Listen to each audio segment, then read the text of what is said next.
on, maestro! Hit it! The story usually goes like this. A long, long time ago, on a peaceful day, the Demon King made his move on humanity. Attacking the world with his undead army, an unknown horde appeared, as if he had been waiting for this moment. During the final battle between the Demon King and the hero sacrificed himself to defeat the Demon King. The Demon King descended deep underground and fell into slumber, vowing to return one day. And so, as you've heard 1,000 times before, the world became peaceful and the hero turned into a legend. The protagonist, currently narrating this story, admits he doesn't know who the author is, but believes this over-sophisticated tale of the Demon King and the hero will keep repeating itself, forever. After a very long time in the present, someone opened a door and entered a room. The person told the Majesty that something bad had happened. The Majesty asked, "What happened?" The man bowed in front of the Majesty and said, "Demiurgos, the 666th, has awakened." And as soon as he did, he left the demon realm. Demiurgos said that he quits being the Demon King. In an angry tone, the Majesty asked him what he was talking about. The man, now nervous, hesitated, but the Majesty commanded him to speak. Showing a letter that Demiurgos wrote, it read, "I quit being the Demon King. Don't look for me, you idiots." Knowing that Demiurgos had run away, the Majesty exclaimed in anger, "What?" Footsteps echoed as a man walked, a smile on his face, now standing in front of a magnificent place, the Verde Kingdom's Arcoma Castle. Blushing, he said, "As expected of the human realm, I've heard so much about it." He then started laughing, spinning around, finding the place cozy and beautiful. Suddenly, his eyes sharpened and his expression became serious as he saw a cross on top of the castle, a symbol he found cursed. Suddenly, someone called him a country bumpkin and asked where he had come from, continuing to question what he thought he was doing there. "Country bumpkin? Is he talking about me?" Demiurgos inwardly pondered. Continuing his wandering, he wondered if it was because of his clothes that he seemed different. The guards then tell him, "How dare you loiter in front of Arcoma Castle?" It seems like he has lost his sense of hearing, they say. Pointing their weapons at him, they ask why he is looking around, emphasizing that they are talking to him and demanding his name. Inwardly, Demiurgos thinks he can't tell them he is Demiurgos the 666th. An idea suddenly clicks, and he decides to create a fake name. With a smile, he says, "Hello, humans, I'm Deus." Suddenly, someone steps in saying, "To claim the name of the ancient god like that is unacceptable." He asks Demiurgos if he knows that this is the capital of the Verde Kingdom. The guard turns around and sees that Count Bruo is speaking. Bruo continues, saying that if Demiurgos said that without knowing, he will forgive him this once, but he should leave immediately. Still smiling, Demiurgos asks if the Verde Kingdom is strong. Confused and shocked, Bruo exclaims, "What?" Continuing, Demiurgos says, "It's strong enough to take me as its king, right?" Bruo suddenly erupts in anger, pointing his sword at Demiurgos and asking how he dares insult the royal family. He declares that Demiurgos will pay with his life for his foolishness. Suddenly, Demiurgos' eyes light up red, and then a gruesome scene unfolds as Bruo's head explodes, blood splattering everywhere. A guard standing nearby is flabbergasted, not knowing what just happened. Suddenly, his face also starts inflating and then explodes. The same thing happens to another guard standing nearby. The other guards are shocked, disturbed, and confused by the sudden explosions. With a swift movement of his fingers horizontally, Demiurgos causes the heads of 3 more guards to explode. Suddenly, archers on top of the castle wall take aim and shoot their arrows at Demiurgos, who stands unfazed. After casting his gaze at the archers, their heads also explode, and blood splatters everywhere.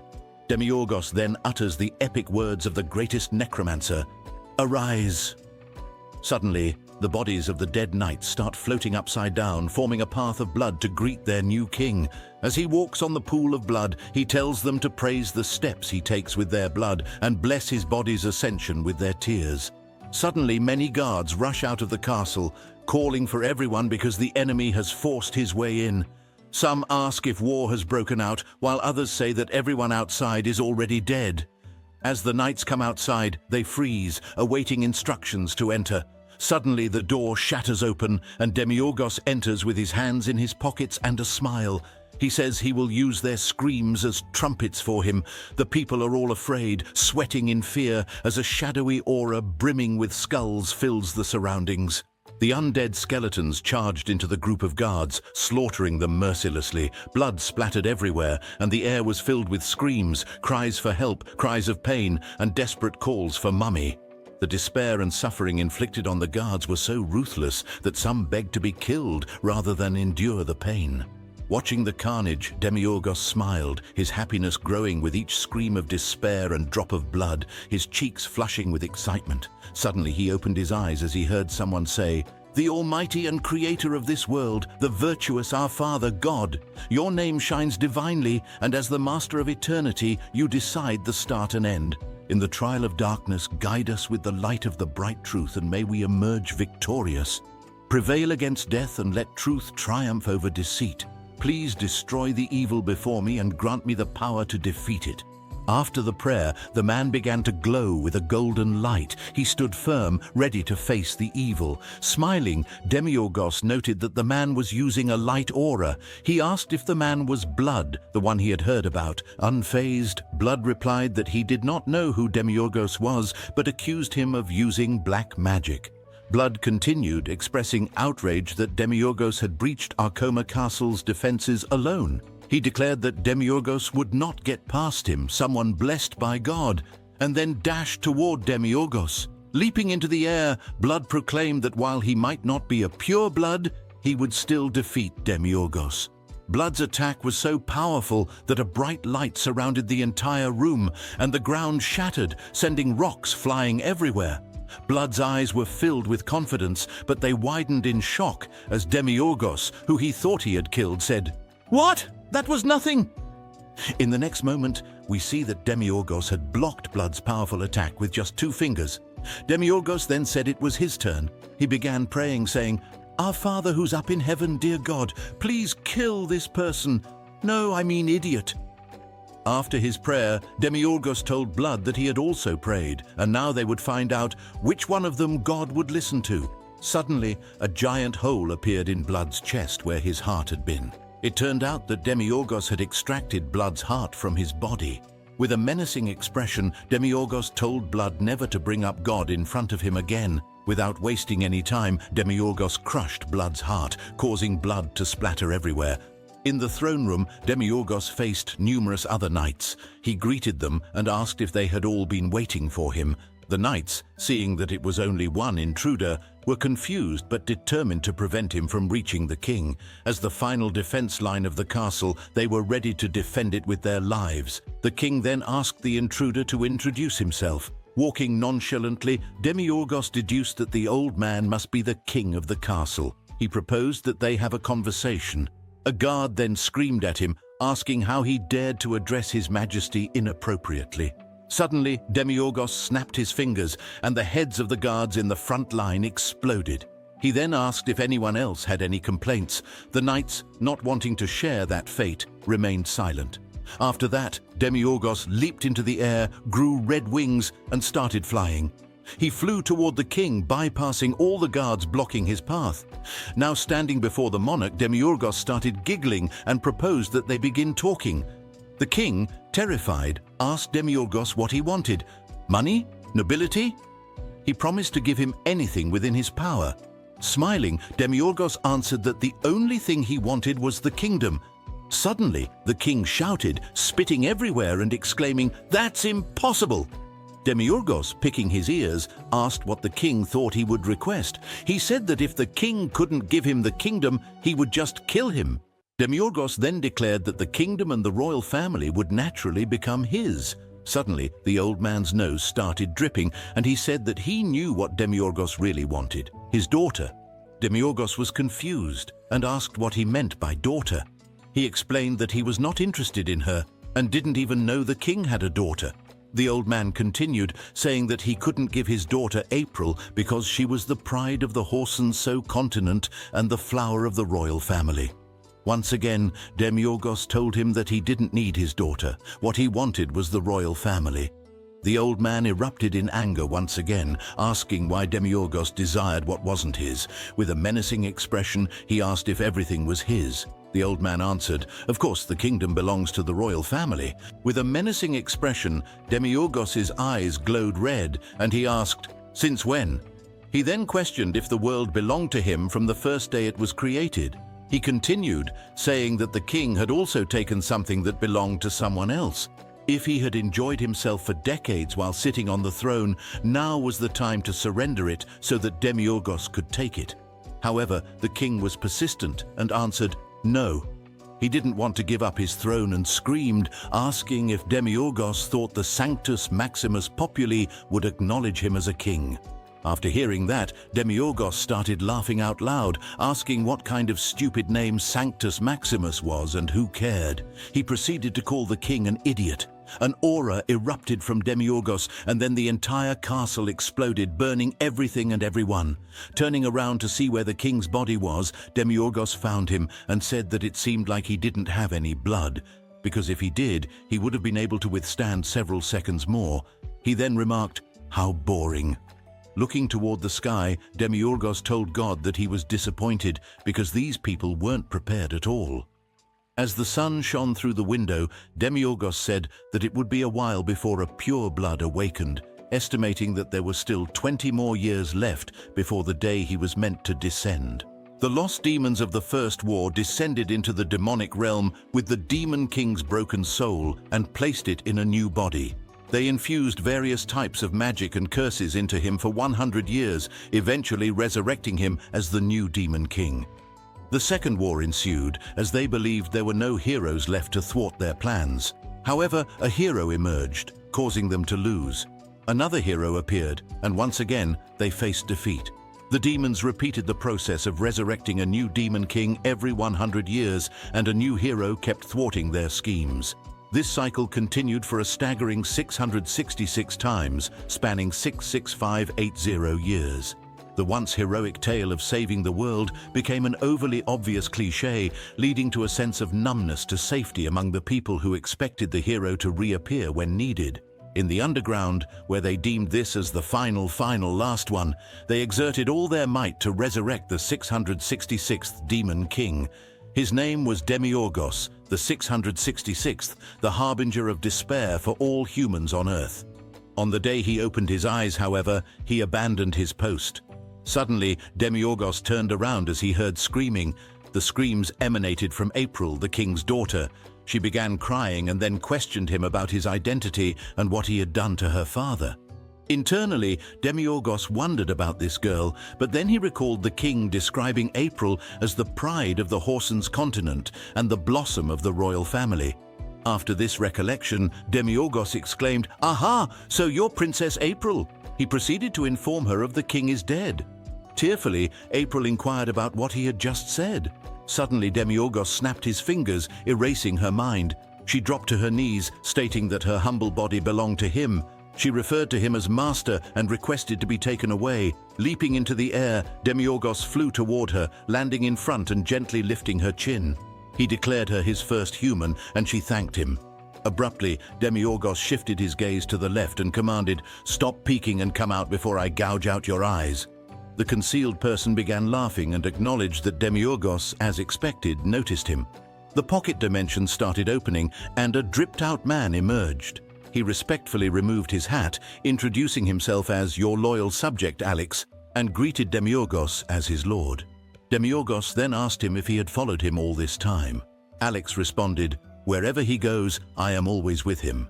Demiurgos retorted, "Bullcrap," asserting that Alex serves his father, not him. Alex countered, stating that Demiurgos's body was passed down by their ancestors and now he alone is his lord. Demiurgos dismissed him, telling him to get lost because he isn't returning to the demonic realm. Alex replied, "Okay, my lord, I will only follow your orders, don't worry about me, and continue with what you were doing." Suddenly, Demiurgos asked what he meant by what he was doing. Pointing towards the girl, Alex inquired if Demiurgos wasn't trying to plant that woman with his mighty seed. He then says that he, Alex, who never left his side for 80 years of the demonic soul period. Then he says, "Would you listen to me about my sacrifice for you that cannot be heard without wine or tears?" He then mentions that during Demiurgos's childhood, he breastfed him. Yo, bro, what the fuck is this? Alex continued, asserting that he became the perfect teacher through affectionate education. Demiurgos retorted, recalling Alex beating the life out of him. Unfazed, Alex continued, claiming he's the only demon who showed him affection until he entered the Egg of Awakening. Reflecting on Demiurgos' past, Alex noted how he used to toddle around with his little hands and feet. He marveled at Demiurgos' growth, expressing disbelief that he's now all grown up and has opened his eyes to women. Emotionally charged, he admitted he wouldn't know how to handle such feelings. Demiurgos interrupted, insisting he's not interested in playing the Demon King anymore. He's been reborn as a normal human being. Smiling, Alex replied, "Sure, my lord, do as you please." Demiurgos, with a serious expression, questioned Alex, asking, "What is it?" Alex, seemingly nonchalant, responded, "What do you mean?" With anger, Demiurgos demanded to know Alex's motives, questioning why he was allowing him to be and not trying to make him go back home. Despite being strangled and twisted by Demiurgos' magic, Alex started laughing, apologizing and promising to reveal his intentions. In response, Alex inquired if there was a special reason Demiurgos chose to attack this country. Demiurgos answered that he didn't really have a reason, he simply decided he'd rather live as a king if he was going to live as a human.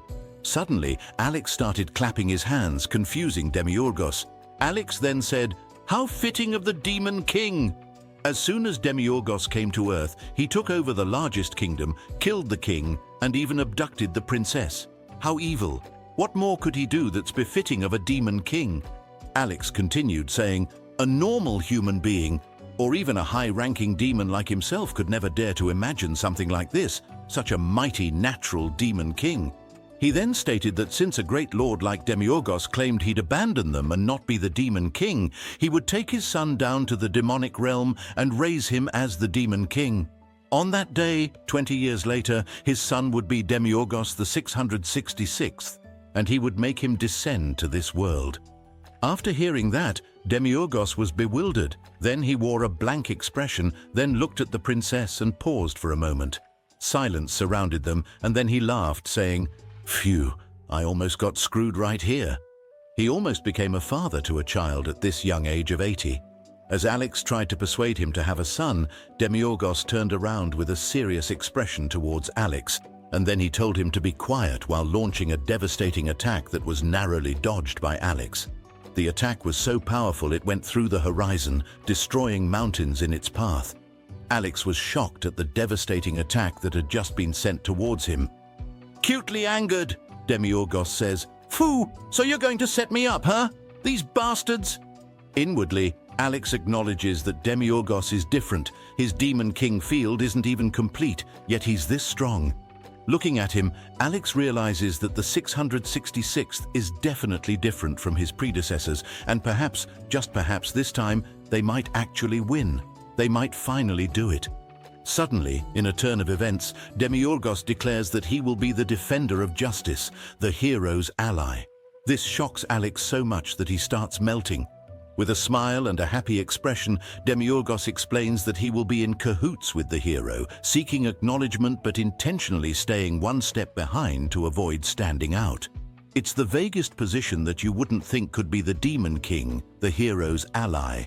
With the stupid hero in front of him, Demiurgos plans to enjoy the sweet ride behind him, laughing while admitting that his idea is to let the hero do the hard work while he gets the glory.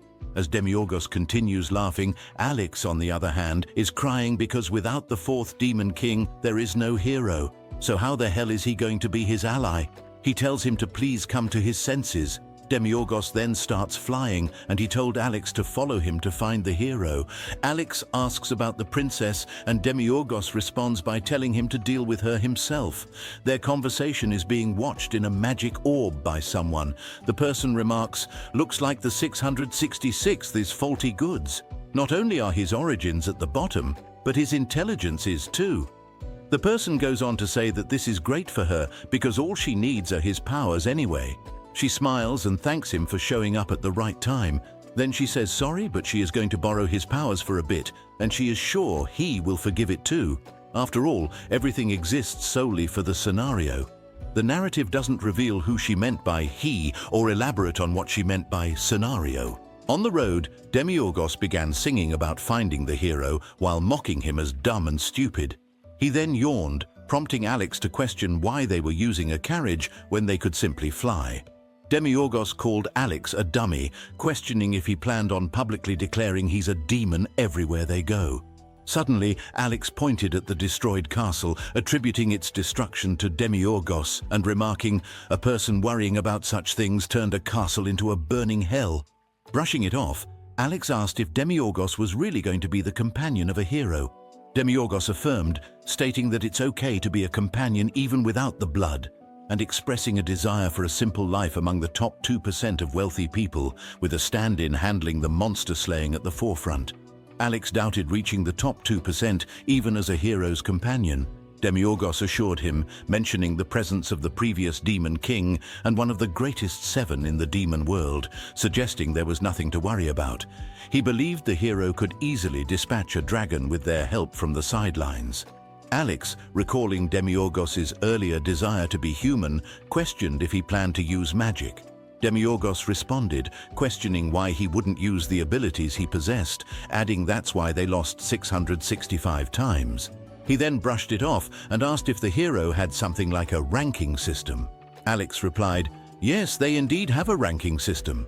Demiurgos then inquired if it's similar to A rank and B rank, to which Alex responded, "Something like that."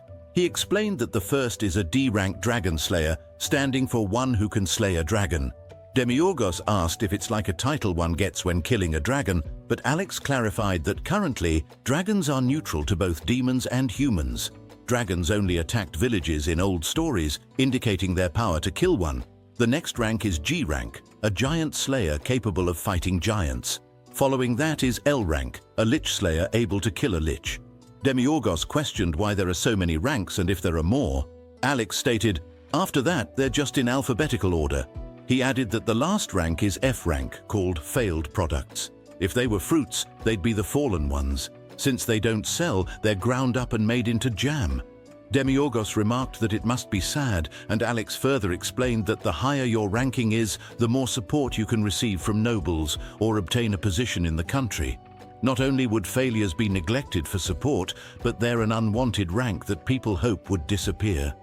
The human world is pretty cutthroat, Alex continued, emphasizing that there's something more critical than the hero ranking, that is, blood. The closer one is to pure blood, the stronger they become.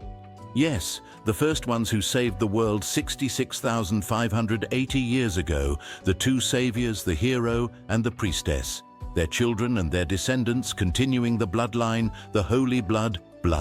They measure how much of their blood is left in the families. The purer the blood, the stronger the aura they can use. The one with the purest blood became the hero, fighting the general and winning 665 times. Then, taking the purity level of one's blood into account, whoever is closest to being a pure blood will have a higher hero rank. There are exceptions, but usually, the purer the blood, the stronger you are. Demiurgos then inquires about the significance of this blood or pure blood concept. Alex explains that everyone takes it seriously, putting their life and pride on the line. In the end, the hero and the demon king will fight. People have been fighting for 60,000 years, all because of this one sentence. It was a promise. Demiurgos questions why they can't just live a simple life like this carriage, slow and relaxing. Suddenly something catches his attention. He then gets up and points at a butterfly, asking Alex what this leafy thing flying around is. Since Demiurgos was stuck in an egg for 80 years due to the war, he remained ignorant of the world. When a butterfly landed on his finger, Alex informed him of its identity. Suddenly, a sudden gust of wind caused the butterfly to flutter off Demiurgos's finger. Confused, Demiurgos asks him, "What was that just now, the thing that flew by, messing up my hair?" Alex explained it was the wind. Demiurgos looked up at the sky and asked, "What's that thing that's been floating above our heads since earlier, the circular thing that makes my eyes hurt when I stare at it?" Alex responded, "That's the sun." Demiurgos continued, asking about a sweet scent that made his heart flutter. Alex explained, "That's the scent of spring." Demiurgos then inquired about Alex's long life. Alex confirmed he was born after the First War in the demon world. Demiurgos suggested, "You must have come up here once every 100 years." He expressed admiration for the surface, saying the previous demon kings probably never experienced such feelings. He reflected on his own fate, mentioning that if things had gone as planned, he would have been trapped for 2 more decades, destined to die at the hands of a hero he had never met. Grateful for escaping that fate, he declared that being a demon god is a job that should disappear. He asked Alex if he agreed. Alex looked at him in silence, and then Demiurgos brushed it off, saying that he is going to get some sleep and asking Alex to wake him up when they arrive. He is saying this just in case, but if he takes him back to the demon world, they'll both die. Alex then sighed and answered, "Yes, my lord," as their carriage navigated through the beautiful road. After a while, the carriage stopped, and then Alex woke him up, telling him that they have arrived. Alex then informs him that this is the place Demiurgos described, a place with little trade that isn't a militarized zone, a countryside village called Zorix. Zorix? It's not that bad, Demiurgos said with a morning face. As the carriage entered the village, Demiurgos asked about the heroes who live in this village to Alex. Alex answers that there are only 2 families here, an A-rank family that's close to being a G-rank and a fallen family. Looks like there isn't a D-rank family, Demiurgos says. Alex answers that if there were a D-rank at every castle, their demon army wouldn't even think of stepping foot on the surface. Demiurgos asks if D-ranks are that strong, and Alex responds with, "Yes," to which Demiurgos calls the demon army cowards. Suddenly, a conversation catches Demiurgos' attention. The people talked about whether they heard that the Trier Castle was attacked by a dragon. A guy asks how such a thing could happen, mentioning that they haven't caught the dragon yet, so they shouldn't think of going anywhere near Trier Castle. Another guy says that he heard about that as well, and mentions people saying that half the castle was burned down. A girl then says, "Didn't the dragons go extinct a long time ago?" wondering how such a thing could happen.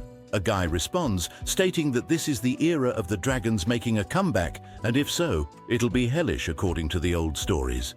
Pointing towards the people, Demiurgos says that he thought the dragons were neutral to humans. Alex answers that he thought so too. The last time he was on the surface was 80 years ago, so something must have happened during that time. The people continued their conversation, expressing concern that they shouldn't hurry and notify the Sanctus Maximus population and ask them to send a D-rank hero. Damn, they are unaware that our protagonist has already decimated the Sanctus Maximus population and taken down the D-rank hero. After a while, they found the best hotel around, so they decided to stay here. Demiurgos then told Alex that from now on, he should stop calling him my lord and instead refer to him as master. The receptionist warmly welcomed them to their golden pavilion. Alex promptly requested a penthouse.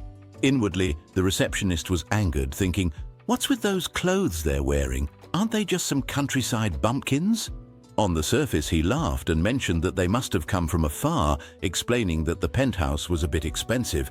Suddenly, Alex dropped a chest full of gold they had taken from Arcoma Castle. Seeing the amount of money, the man yelled at the workers, exclaiming, "Holy bitch! Why aren't you escorting the customer?" The worker rushed to escort them, and then he stumbled and fell. The worker got up, greeted them, and introduced himself as Zeke Pan Hollybeach. He asked them to call him Zeke and then took their luggage, escorting them to their penthouse. While going up, Zeke mentioned that it's a bit rowdy due to the news about Trier Castle. A dragon from the legends had appeared, but there was no need to worry, as their village had a renowned A-rank family, almost G-rank, providing reassurance. They arrived at their door, and he opened it, welcoming them to the magnificent room, the highlight of their golden pavilion, the penthouse. He mentioned that it was his first time overseeing someone of such nobility, expressing uncertainty about meeting their expectations. Despite that, he assured them he would do his best to fulfill their needs and urged them to feel free to call on him at any time. Demiurgos then called Zeke, asking if he had the blood. As Zeke turned to respond, Demiurgos noted the difference and commented on Zeke's likely affiliation with the fallen family among the 2 hero families in Zorix. Speculating about Zeke's family having low purity descendants for generations, Demiurgos asked about Zeke's blood purity level. Blushing with embarrassment, Zeke admitted to being only an F rank, referring to himself as a failed product. Suddenly, fire engulfed the entire room, shocking Zeke while the other 2 remained nonchalant. The flames emanated from the dragon that had just arrived in the village, wreaking havoc and destroying everything in its path. Zeke, overwhelmed with panic, witnessed people on the streets running for their lives. In a sudden moment, Zeke urgently told Demiurgos and Alex to escape quickly.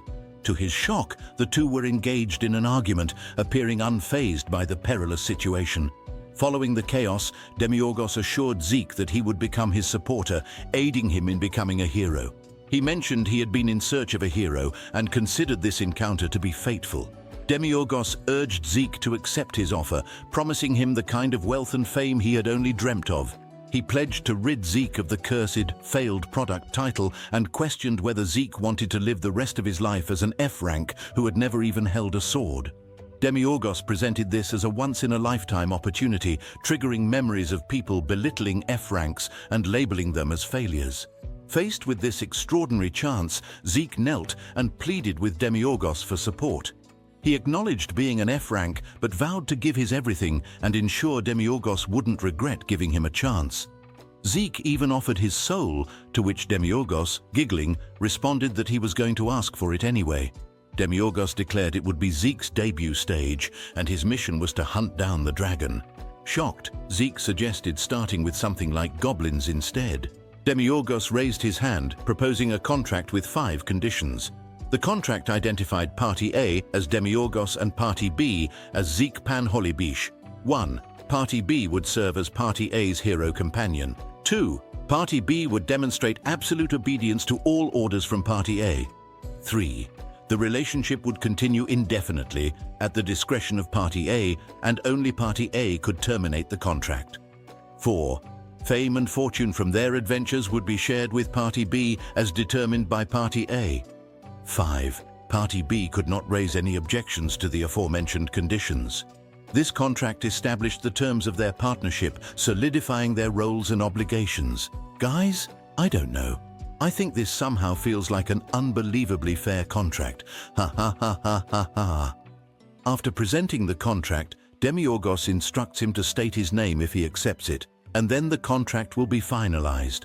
Despite some hesitation, Zeke, recognizing the fame and fortune awaiting him as a hero, decides to accept the contract, enthusiastically shouting, "Zeke Pan-Holibish!" Demiurgos smiles and announces that it's time for Zeke's debut. He points at the dragon and instructs Zeke to slay it.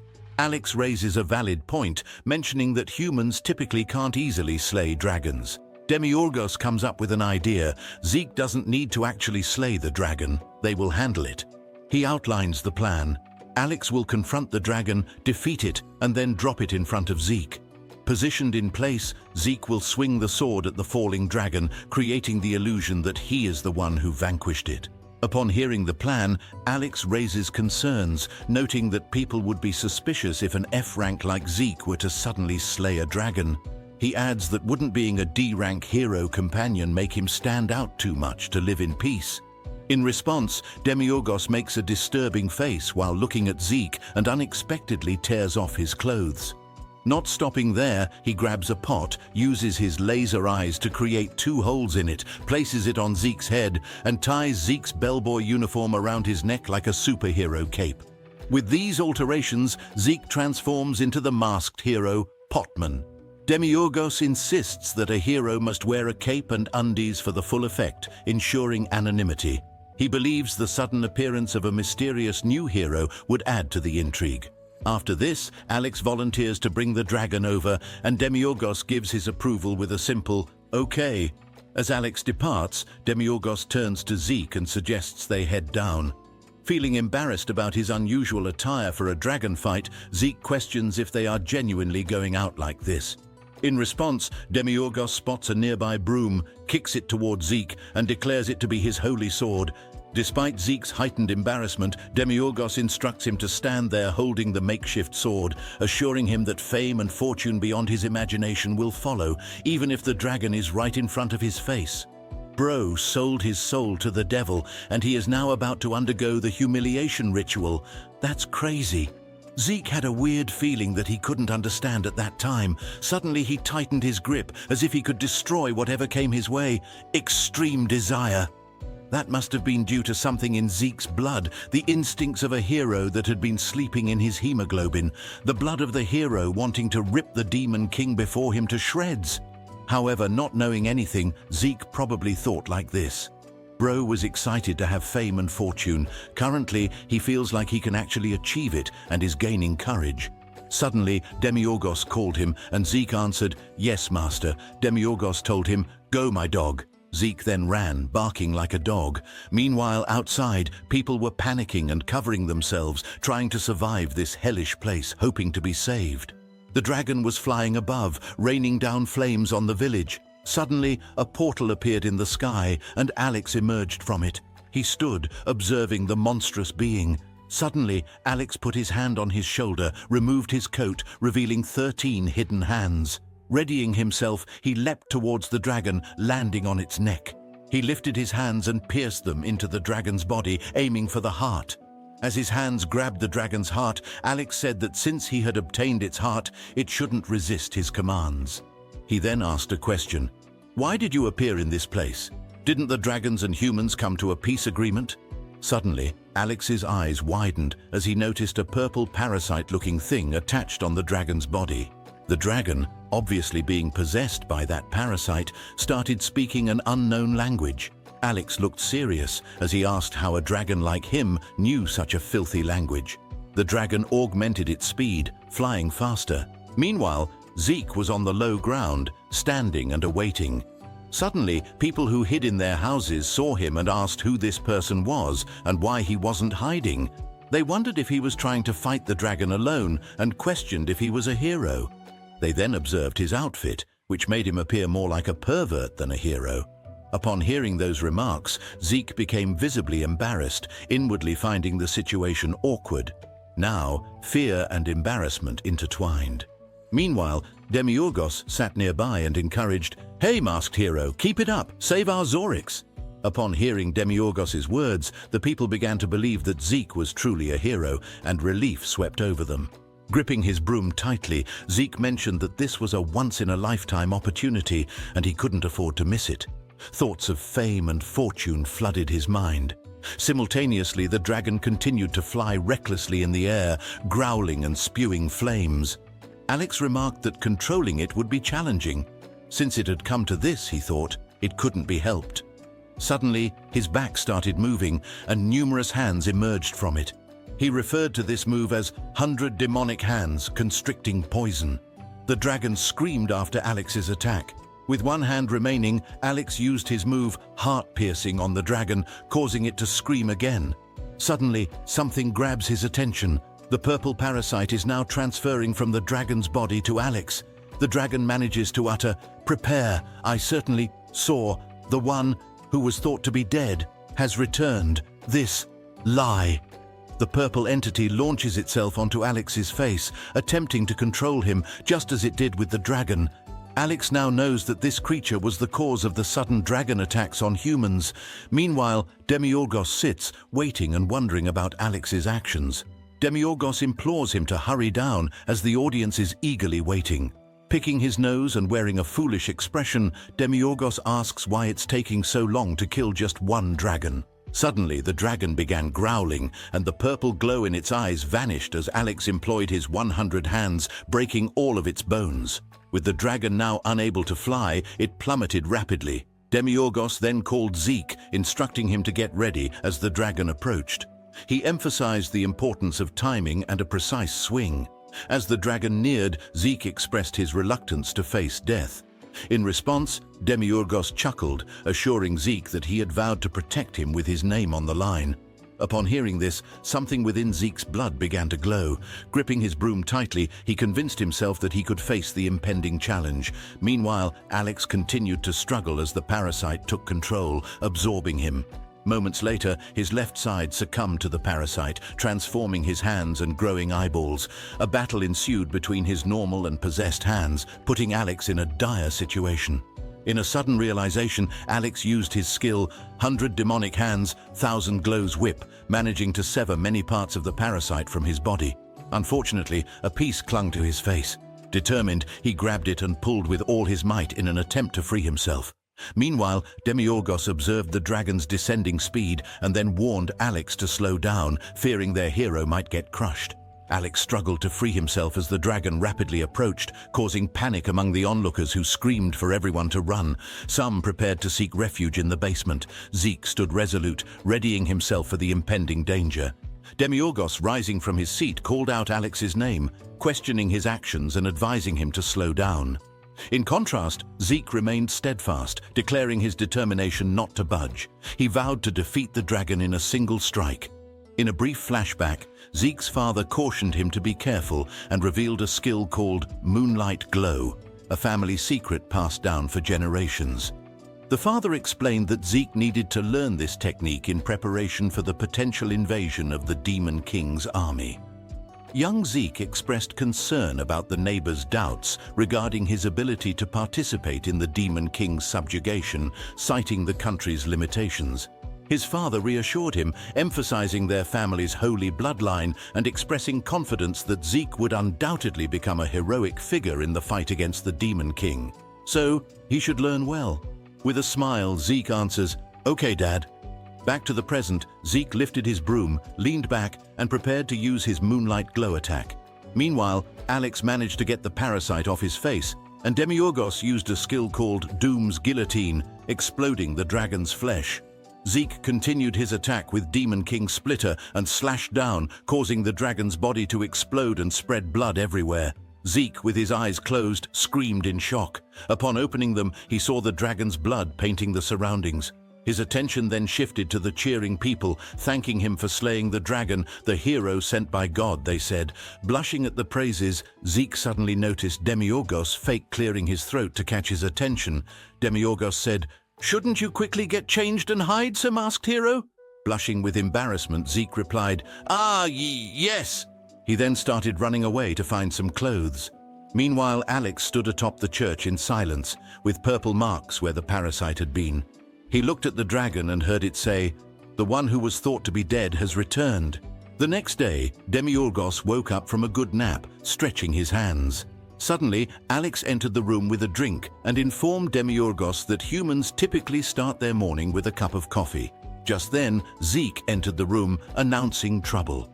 Blushing and smiling, he shared that the whole village was actively searching for the masked hero, considering him their savior. Demiurgos inquired about Zeke's attire, noting its dirtiness. Smiling, Zeke explained that due to the village being in ruins from yesterday's incident, he had been helping cleaning things up. Considering the good pay for manual labor, Demiurgos responded, "Well, it's fine. Everything is going according to my plan." He winked as sunlight brightened the room, expressing joy about waking up to refreshing sunlight and enjoying morning coffee. Demiurgos mentioned how good mornings on the surface are, and Alex revealed that the coffee was made from a dragon's tongue and left eyeball. Demiurgos expressed satisfaction with the taste. Meanwhile, villagers were diligently repairing the damage caused by the dragon the previous night. People complain about things being heavy, and others tell them to stop complaining and move quickly unless they want to do this all night. The women and kids come to give food to the men and motivate them to eat before they work hard. Zeke is also working, lifting up rocks and being commanded by a fatty. Nearby, Demiurgos sits and observes, remarking that they're working hard to try to rebuild this lackluster village. He notes that Zeke is working hard too. Alex agrees and then says that when he spoke to Zeke yesterday, he told him about how he had done odd jobs since he was young. His house was poor, and raising a hero is expensive, so he did many jobs like doing laundry, cleaning, lumbering, grave digging. Naming things that he hasn't done yet would be faster and easier to name everything he has done. Demiurgos then says that he has decided something. He explains that since they have found a hero and traveling around is annoying, they will just start in this village. It's small and insignificant, but he somehow likes it. He says that it's the start of Deus, the human. He then gets up and says with a joyful expression, "Shall we get going? We'll leave Zeke to work." Alex asks him where to. With still a smile on his face, Demiurgos answers, "Of course it's to go sell off the dragon leather. Isn't dragon leather expensive since it's used on equipment? Our goal is to be part of the top 2% of wealthy people, isn't it?" To his shock, Alex tells him that the Heroes Bureau took all of it last night. Bursting in anger, Alex explains that the corpses of dragons are so strong, normal people are unable to take them. Demiurgos was so mad that his tongue became a JoJo character as he exclaims, "Fuck, then we killed it for no reason." With a menacing tone, he declares they will go, and Alex nervously asks where.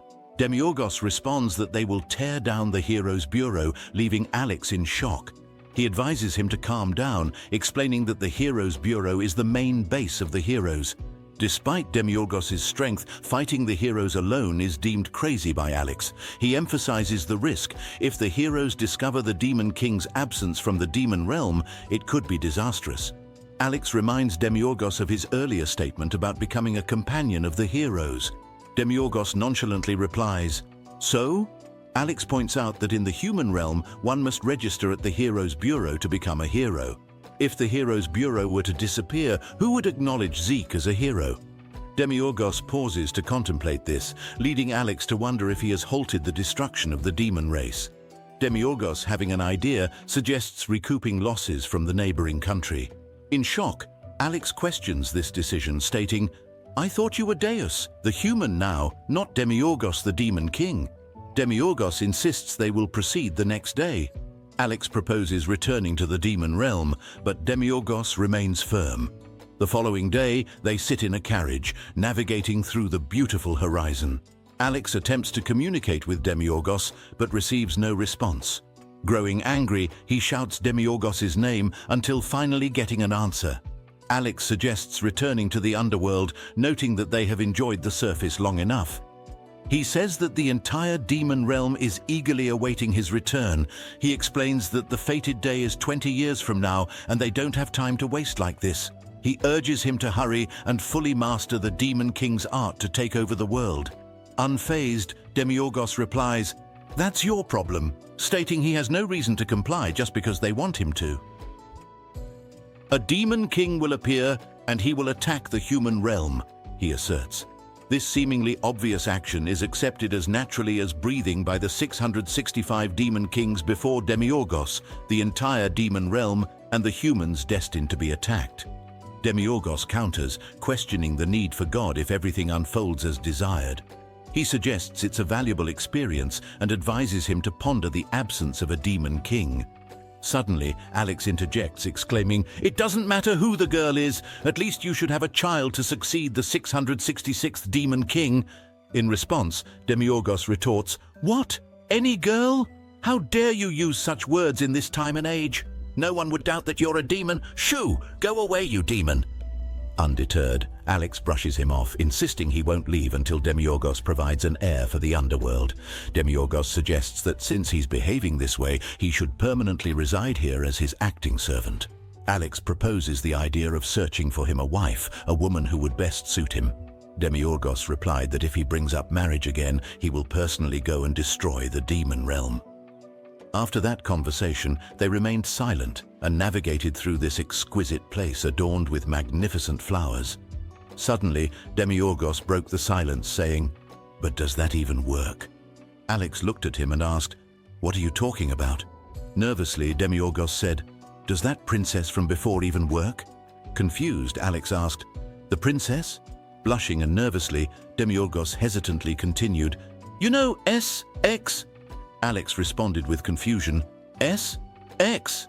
Suddenly, Demiurgos got up with embarrassment and clarified that he was talking about pregnancy, asking if humans can be impregnated by demons. Unaware of Demiurgos' intended message, Alex affirmed that the method by which demons and humans mate is exactly the same. He explained that typically, human males produce sperm with their testicles before ejaculation. Once a sperm cell enters the womb, it penetrates the female's egg, resulting in a child after 37 to 42 weeks. These words entered one of Demiurgos' ears and left the other, prompting him to suggest skipping the sex education. Alex then confirmed that if Demiurgos really wanted to, he could make his demonic sperm flow into another party's body automatically. Any direct intercourse would lead to pregnancy with a success rate of 99.999%, while just a deep kiss had a 50% chance. His peck also has a 25% chance of impregnating a girl. Demiurgos is shocked that his peck alone can lead to pregnancy. Alex informs him that even holding hands with a woman can result in pregnancy, leaving Demiurgos surprised and questioning the nature of his body, feeling like it's designed solely for reproduction. Frustrated, he curses, stating that this body's purpose is too evident: kill and have descendants. As he learns more, he grows increasingly displeased. Alex claims it's a blessed body, the hope and savior of their demon realm, bestowed by God. Demiurgos sarcastically responds, "Blessed my ass." He states that being just a part that's printed every 100 years makes him uncomfortable. He dislikes the pressure of high expectations on him and wonders about the significance of his opinions in this situation. Suddenly, both of their attention shifted as they heard screaming coming from a girl running from menacing-looking people. Crying, she pleaded for them to save her because she was being chased by mountain bandits. Alex then said, "It's a beautiful lady in distress," and he asked Demiurgos to go help her. Demiurgos responded, questioning why he should. Alex answered that you never know, something good might happen. Demiurgos then remarked, "Doesn't the situation look suspicious?" Confused, Alex asked what it was. Demiurgos explained that she's suddenly running towards them, asking for help. Alex retorted, "The situation where the beauty asks for help while being chased is a ranked first cliché of the fantasy genre, so what's wrong with it?" Demiurgos pointed out that there's nothing blocking the sight surrounding them, so where did they come from? He added, "Even if you can see the forest, it's way over there. And more importantly, do you think they wouldn't notice us? The entire time they're chasing her, neither you nor I noticed them." Demiurgos asked him if he was the one who set up this poorly crafted plot. Alex inquired about what he meant, to which Demiurgos responded, "Using that girl to make me bear an heir." Alex sighed and questioned what kind of person he perceived him to be. He claimed to be Alex, the greatest strategist of the demon realm, stating he wouldn't allow such a bad idea to pass. The girl arrived near the carriage crying and exclaimed, "Sir Hero, I'm being chased by mountain bandits, please help." Demiurgos clarified that he was not a hero, but a companion of one. She continued crying, pleading, "Sir Hero's companion, please help me, the mountain bandits are after me." Demiurgos informed her that they were a high-level party that hunted dragons and wouldn't undertake minor quests like dealing with mountain bandits. Frustrated, the girl muttered in a low tone, "Ah, fuck, why are you so picky?" Demiurgos angrily pointed at her, asking if she had just cursed. She then cried and denied it, saying, What the fuck? No, Sir Hero's companion, please help this weak young maiden." An axe abruptly struck the carriage, seizing Demiurgos's attention. A voice began giggling, taunting, "Hey, little kids!" The mountain bandits laughed at Demiurgos's pale face, instructing him to get lost with that crappy carriage if they don't want to meet their demise. Another bandit questioned their peculiar attire, asking if they came from the future or something. Looking at the person who damaged the carriage with an axe, Demiurgos stared at him and said, "Burn for eternity." Suddenly, the guy started burning in purple flames, rolling on the ground and screaming in pain, asking his friends to put the fire out. They were all flabbergasted as Demiurgos told them that the fire could not be extinguished. He informed them that no matter who they were or what magic they used, it would never stop burning and the person would never die, simply burning away for eternity until the end of the world. He then asked them who was next, inviting others to join him in burning for eternity. The bandits wasted no time and ran for their lives, leaving their burning companion behind and dubbing Demiurgos the devil.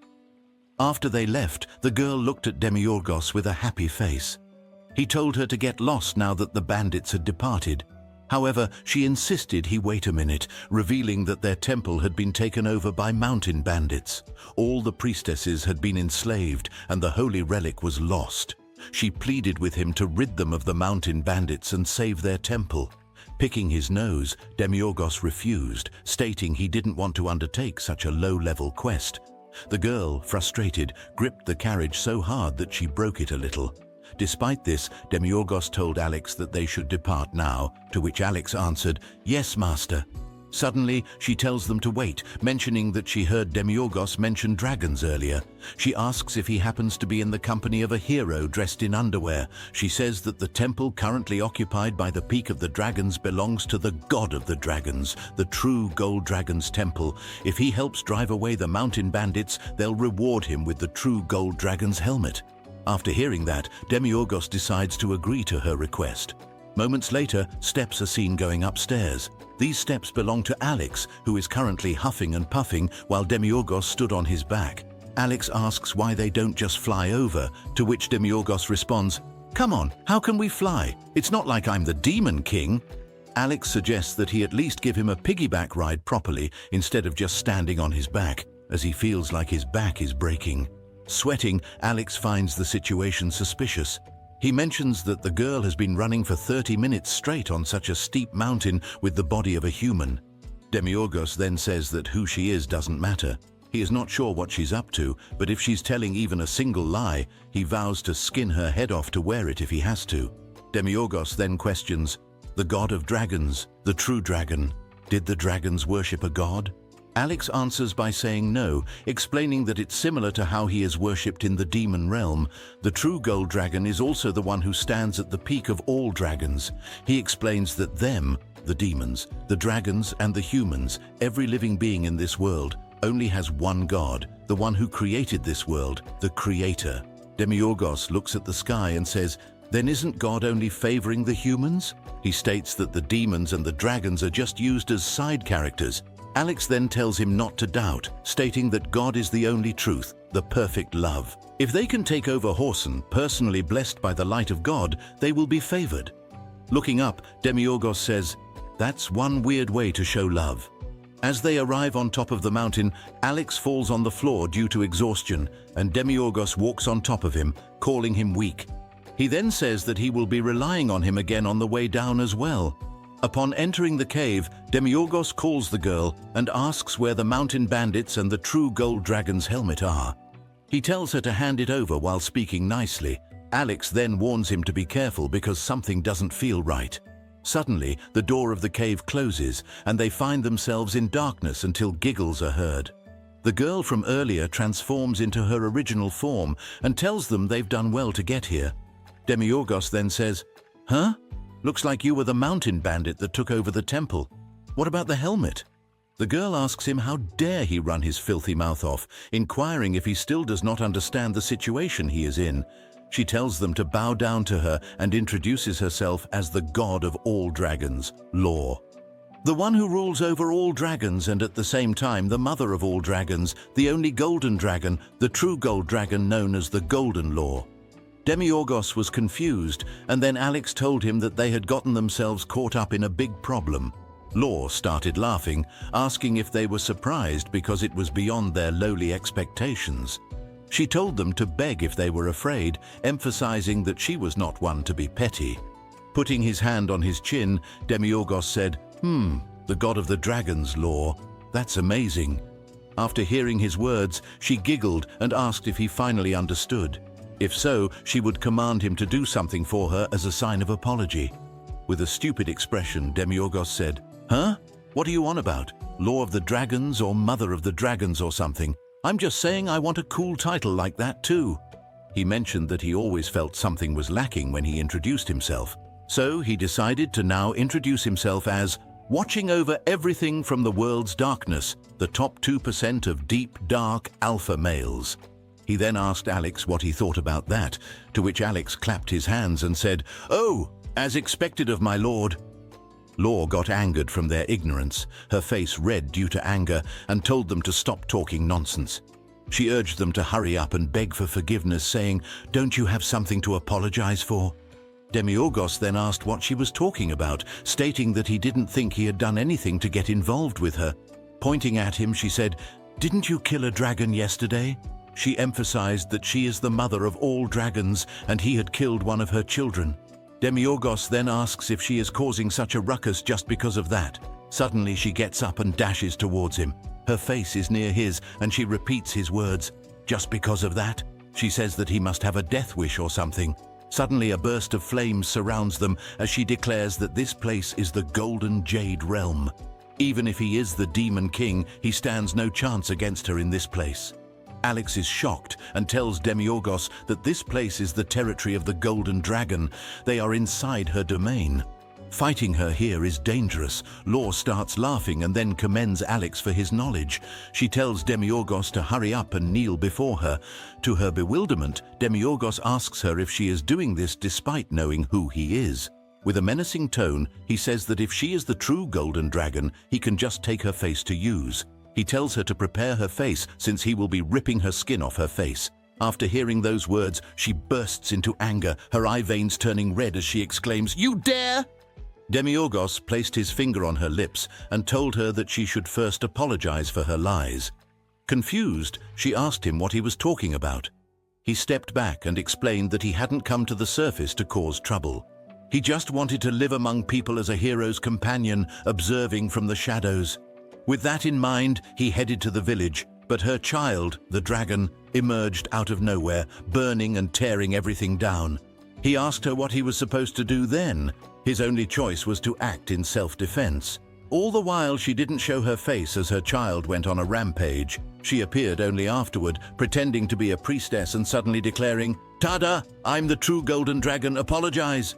He continued, asking her if she thought he would simply accept it by saying, "Oh, Master True Golden Dragon, please forgive us just this once," or something similar. He pressed her, asking if she thought it was acceptable to do whatever she wanted just because she was a higher being. He then asked if all dragons were like her. Alex joined in, agreeing with Demiurgos. He said it was a huge miscommunication to think she could do as she pleased just because she had the power. He continued, stating that anyone would fight for their safety, no matter who it was, and that the dragons were the ones who broke the peace treaty in the first place. Therefore, they should be the ones apologizing. Demiurgos agreed, urging her to apologize quickly. Noticing her hesitation, he made a disgusted face and said that whenever you see a problem child, you can always tell the parents are the source. Nervously, she responded that she wasn't the real parent of the dragons. Alex then asked if she was trying to avoid her responsibilities, shocking her even more. He continued, asking if she wanted to exercise her rights as a god but didn't want the responsibility that came with it. Demiurgos joined in again, asking if she had seen that one show where they always blame the child for being problematic, but when you delve into it, it's always the parents who don't pay attention to their children until they cause trouble. He added that all the good parents were getting a bad reputation because of parents like her. Alex joined the conversation again. He said this isn't a problem they can just gloss over. As the representative of the dragons and the true Golden Dragon, she should take responsibility, apologize, and relinquish her position for the incident of a dragon breaking the peace treaty. After listening to all their chatter, she found herself dumbfounded, feeling something was wrong with the situation. She asked why she was the one at fault. They turned their backs on her while Demiurgos told her that of course she was the one at fault, and then told her to let them out of the Golden Jade Realm or whatever. However, she suddenly told them to wait, asking them to at least listen to her request since they were already there. Demiurgos looked back at her and told her to apologize first. When he noticed her hesitation, he turned his back on her again and said if she didn't want to apologize, she could forget it because her apology meant nothing to him anyway. However, she suddenly told them to wait again and nervously said, "I'm sorry." Demiurgos then put his hand on her head and jokingly told her that he wasn't entirely satisfied, but since she insisted, he would accept her apology. This entire situation felt off to her, but she decided to let it slide since she is benevolent. After all that, he asked her what her request was, to which she answered that she wanted them to hunt the dragons for her. With an indescribably ugly expression, Demiurgos asked if the god of the dragons, the mother, the true Golden Dragon, was asking a demon king like him to kill the dragons that were like children to her. When she said yes, he started laughing, asking her if she thought he was stupid. He knew this was obviously a trap. Why would she want him to believe her nonsensical words? Now he planned to really take her head off. However, she said she could explain herself, to which Alex said it must be because of that purple parasite. He explained that it was in the dragon's body, a weird parasite-like thing. It looked as if it was taking over the dragon's mind. She confirmed that Alex was right, and continued by saying that there were problems with the dragons. specifically the ones against the peace treaty with humans, the extremist bastards. The dragon from yesterday became a sacrificial pawn to those hardliners. Losing a lover to humans, or having their child hunted down for materials to make weapons, those with such experiences gathered to form what is now called the extremists. Since they are required to be neutral, those guys, blinded by anger, used a strong, unheard-of magic, tainting the ones who were living peacefully and making them attack the villages. They aimed to cause another war between the dragons and humans. That's why she pleaded with them to hunt those dragons before a war occurred, so her innocent children wouldn't be used as tools of war, dying a dog's death. After all her explanation, Demiurgos said he understood. She was asking him to hunt, and also stop the dragons who were living peacefully from dying a meaningless death while being controlled by those troublesome extremists using that parasite. She confirmed that was about right, so he asked her what she would give him in return. He explained that if he gave, he should also receive something. Annoyed, she asked what he wanted, to which he answered, 5 dragon scales. He said that it's known the weaponry crafted with dragon materials is the best, so he wanted her to give him 5 scales for each dragon he hunted, something he believed was doable. Also, he wanted armors and weapons crafted using dragon breath worth around 1,000 gold on the market. She paused for a moment, shocked, and said he was acting like a scammer. He then snapped his fingers and told her she could think whatever she wanted as he created the contract. The contract was about Demiurgos performing the job, and the dragon god would pay him for his effort. The job description was simple: catch the dragons causing trouble in the human villages and castles and hand them over to the golden law. The reward was 5 dragon scales per dragon, plus weapons worth 1,000 gold to be paid by the morning following the task's completion. If this agreement was violated, the dragon god would become a slave to Demiurgos. The contract would take effect once she stated her name. He explained that it was a contract with a demon, so she shouldn't try anything funny as her soul was on the line. Understanding this, she cursed, but had no choice but to state her name, which was True Golden Dragon Golden Law. After that, the contract was accepted. Demiurgos grinned as the contract was now established. He then told her to open the door, promising to take care of the situation quickly. However, she called out to him again, stating that he must capture the dragons alive because they couldn't afford to let any more die. Demiurgos smirked and answered, "Of course, customer." Outside, they both sighed, agreeing that things were turning out better than expected. Suddenly, Demiurgos remembered something, turned swiftly, and ran back toward the cave. He called for the dragon god, but the cave had returned to normal, and she was gone. Alex asked what was wrong, to which Demiurgos, with anger, cursed and said he had forgotten to get the true golden dragon's helmet. Alex told him it was too late to return to the golden jade realm since they weren't dragons. Demiurgos cursed the dragon for being tricky and scamming them again, vowing one day to take her head. Back at the penthouse, someone shouted in confusion, "A weapons trader?" With a cute face, Demiurgos answered, "Yeah." Alex asked him why, and then burst into anger, demanding why a weapons trader. He asked if Demiurgos had left the demons behind just to come to the surface and sell a few weapons. Demiurgos shouted back, explaining that humans here hunt dragons to craft weapons. Didn't Alex have any thoughts on that? He said that Alex had no business sense. With a confident expression, Demiurgos elaborated on the monopoly of dragon scales and weapons provided by the true golden dragon, emphasizing how good that would be since his goal was to become part of the top 2% of the richest people. If he engaged in this business, he would receive weapons in bulk by catching some dragons. Wasn't that just easy money? He was confident that his plan was a business with no chance of failing since there was a war every 100 years. Alex then told him that there wouldn't be a war without a demon king, urging him to get a hold of himself. Demiurgos turned back and asked Alex if he still didn't know who he was. With a menacing expression, he said that being a weapons trader was just a means to make money for his real plan. He had no intention of living life as a trader.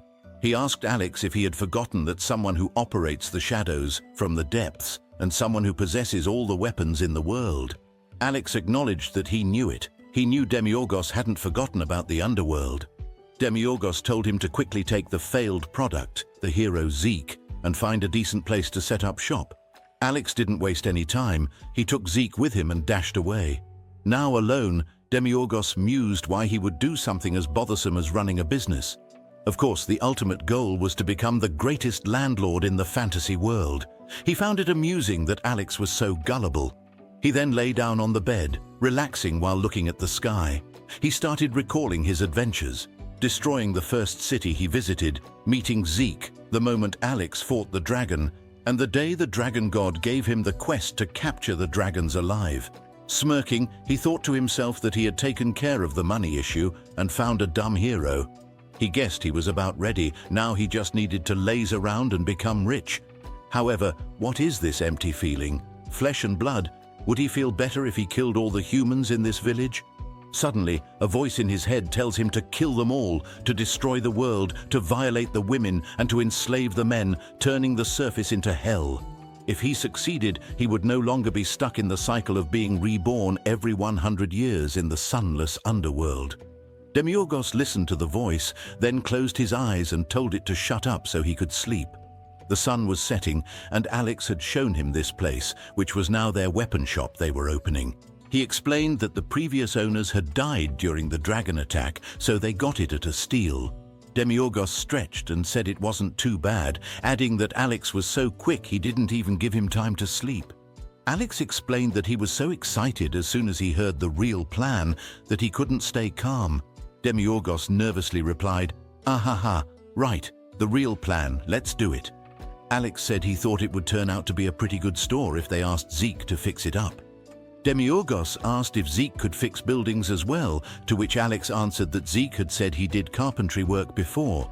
Demiurgos then acknowledged Zeke's skills at such a young age. He then changed the subject, and they started talking about blood purity levels and if they were inherited. To his knowledge, a child born from parents who are close to pure blood could still be an F-class. Alex agreed and told him that, on the other hand, there have been many examples of children born from F-class parents and a priestess becoming the strongest. Demiurgos then said, "So it's just random?" To which Alex answered, "Yes. But then, doesn't that mean Zeke, considered a failed product, also has hope?" Demiurgos said they shouldn't just label him as an F-class just because he's from an F-class family. Alex answered that it's a bit complicated. He explained that talent may not be inherited, but wealth is. Families who frequently produce advanced heroes or priestesses are able to build up wealth equivalent to that of a king. Using such wealth, they are able to employ various means to increase their children's blood purity level and class. Basically, Alex was saying that once you become an F-class family, it'll be hard to improve your standing even when they produce an heir with great talent. Also, considering how Zeke has stated that he is an F-class, he must have already been graded. Demiurgos asks Alex if he knows what he is thinking right now, to which Alex replies, "No." With an angry expression, Demiurgos demands, "What's the deal with the demon race always losing to these pitiful humans who argue with money?" He was practically stalking Alex while questioning him, and Alex simply apologizes. Demiurgos wonders why he should bother, thinking that the demon world doesn't matter anymore. He brushes it off and asks where Zeke might have gone. Moments later, Alex leads him to where Zeke is. They find him selling food at a little cavern he calls Hero Noodles. When Zeke sees them, he happily greets Demiurgos and asks if he slept well. Demiurgos inquires about what Zeke is doing and why he is selling noodles. Zeke explains that he had some time during the night, so he decided to try out this business. Despite appearances, it brings in decent money. Demiurgos sits down and asks for a bowl, which Zeke readily prepares. He adds hot water to the noodles, chops up some vegetables, and finishes the dish, which looks delicious. Demiurgos, having never tried noodles before, is amazed by the taste. He uses chopsticks to eat, slurps the noodles, chews, swallows, and compliments Zeke, saying it's very tasty. Alex decides to taste the noodles too. Using his slurping skills, he inhales the noodles and also finds them delicious. Demiurgos finds them so tasty that he tells Zeke to give up being a hero and sell noodles instead. Zeke smiles and takes it as a compliment, sincerely thanking Demiurgos. He explains that thanks to Demiurgos taking him in, he could buy school uniforms for his younger siblings who are attending hero school. He always felt bad that they were the only ones without uniforms. Although his siblings never complained, Zeke says they should have seen their faces when he got them the uniforms. Still slurping, Demiurgos asks what the hero school is. Zeke explains that he might be taking on more than he can handle, but he is currently sending his siblings to a private hero elementary school. It may be too late for him, but he wants to raise them as a hero and a priestess. Suddenly, someone disrupts the good mood by complaining about finding a fly in their bowl. As their attention shifted to the voice, they saw a couple, with the man cursing and saying he had only decided to eat at such a trashy-looking place because he was so hungry. He complained about the result, while his wife chimed in, stating that she had said she didn't want to eat in a place like this. Zeke apologized, pointing out that there weren't even any flies there. However, the man, still angry, tossed the hot food at Zeke. Unfortunately, some of it stained Demiurgos's clothes. The man continued shouting, asking if Zeke was implying he was lying. He called Zeke a bastard and asked if he wanted to know who his father was, boasting that he could have the shop closed with just one word. Suddenly, the man recognized Zeke as a member of the Holy Bitch family, known for their failures. The wife joined in, saying she had heard about that too, and asked why the Holy Bitch family was still around. The man burst into laughter, and the other customers began to recognize the family, wondering if the chef was a hero. Zeke corrected them, saying it was Holy Biche, not Holy Bitch. The man continued mocking, saying that Zeke's father used to come begging for work, and now his child was selling trash at a stall. Like father, like son, he said with a mocking tone. Demiurgos had enough of this. He looked at the man and asked why this annoying fly was constantly buzzing around. The man, confident as ever, asked if Demiurgos was talking to him and if he wanted to die. However, Demiurgos simply lifted his hand toward the man. Confused, the man watched as Demiurgos menacingly said, "It's a fly!" and closed his fist. The man started folding like an omelette. The woman, terrified, screamed and ran away, asking to be saved. But Demiurgos wasn't going to let her escape.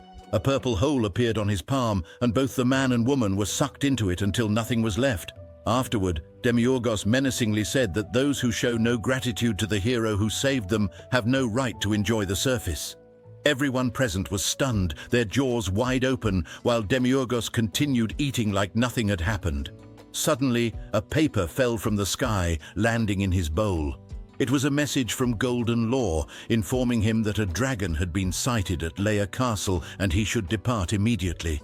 After reading it, he put down his chopsticks and happily told Zeke to close the shop because they should complete the first request from their VIP customer, a good opportunity to earn some money. It was night, and our hero's carriage was zooming down the road. Alex looked at Zeke and saw him trembling, so he asked if he was nervous. Zeke replied that he guessed he was. He never expected someone like himself to be going against orcs and goblins, let alone a dragon. He would have never dreamed of it before meeting Alex and Demiurgos. Looking back, Zeke said to Demiurgos that he didn't know if Alex would believe him, but whenever he looked at Demiurgos, he felt a surge of confidence as if it's just a dragon, no big deal. But he was sure he would be scared stiff when he actually faced one.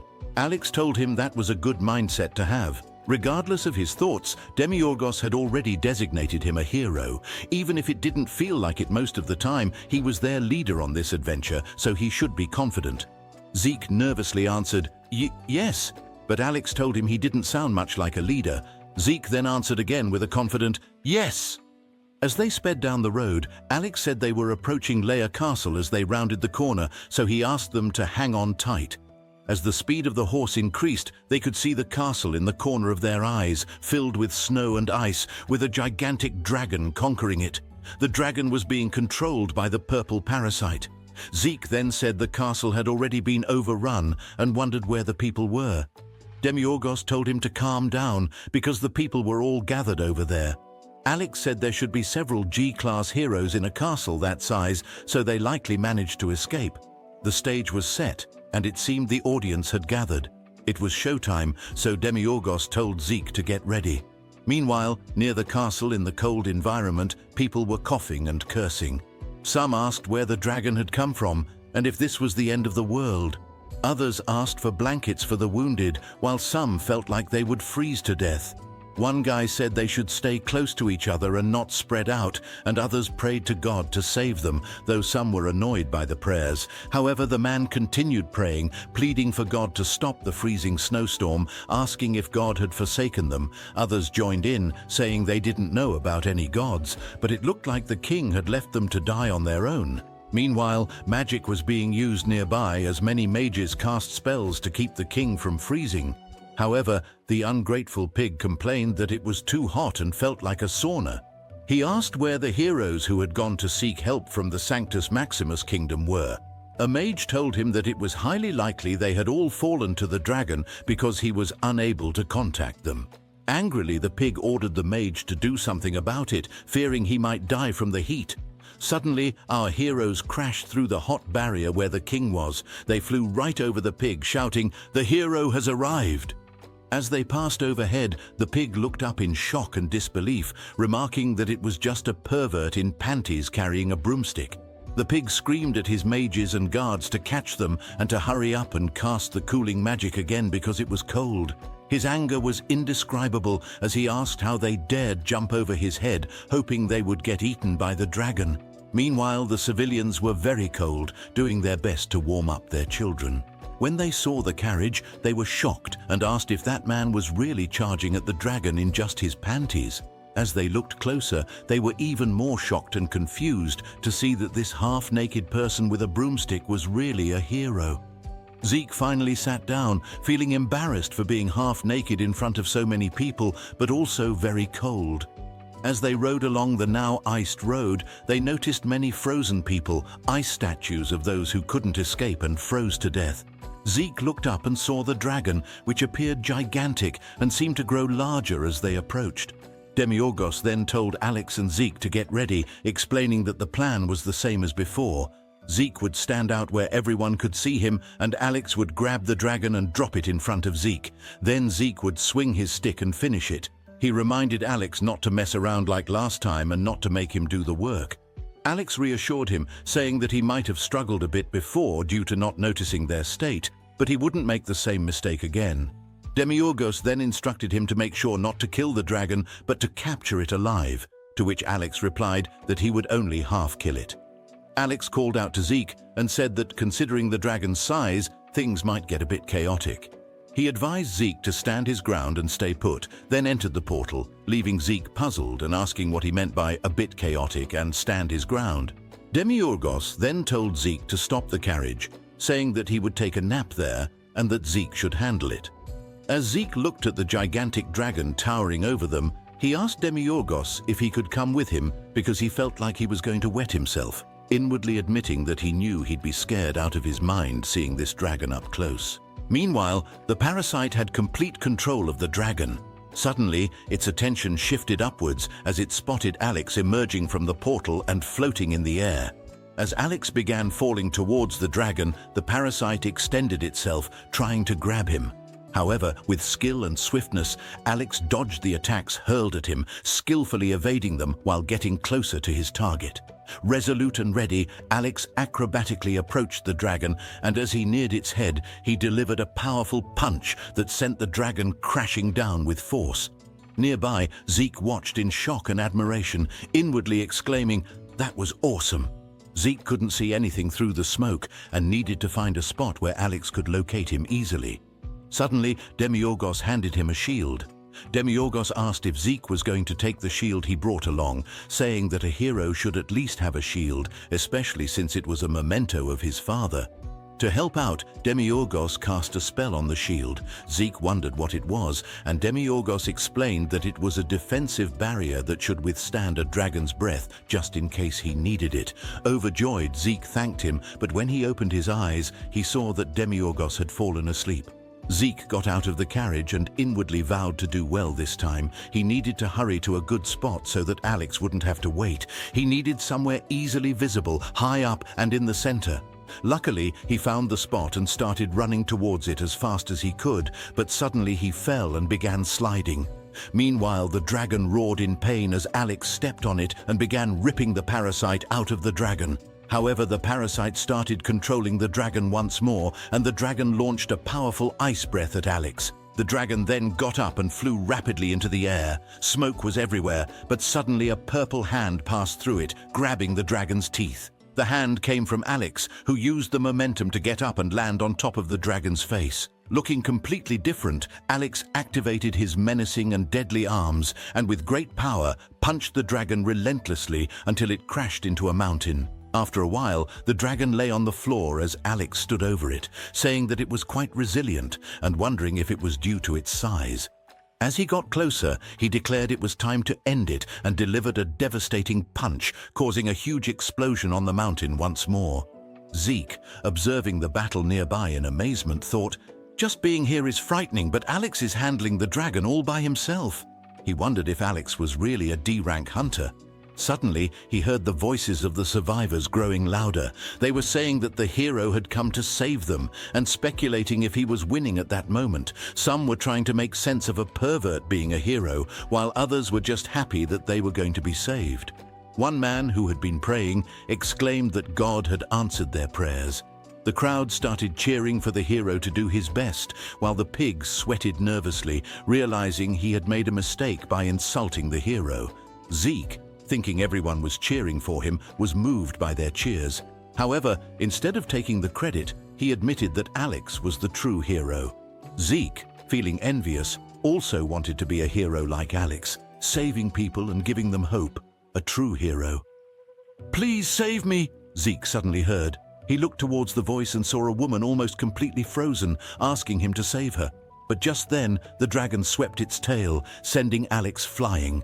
Alex managed to catch himself and sighed in frustration as he watched the dragon getting back on its feet and roaring as loudly as it could, shaking the entire castle.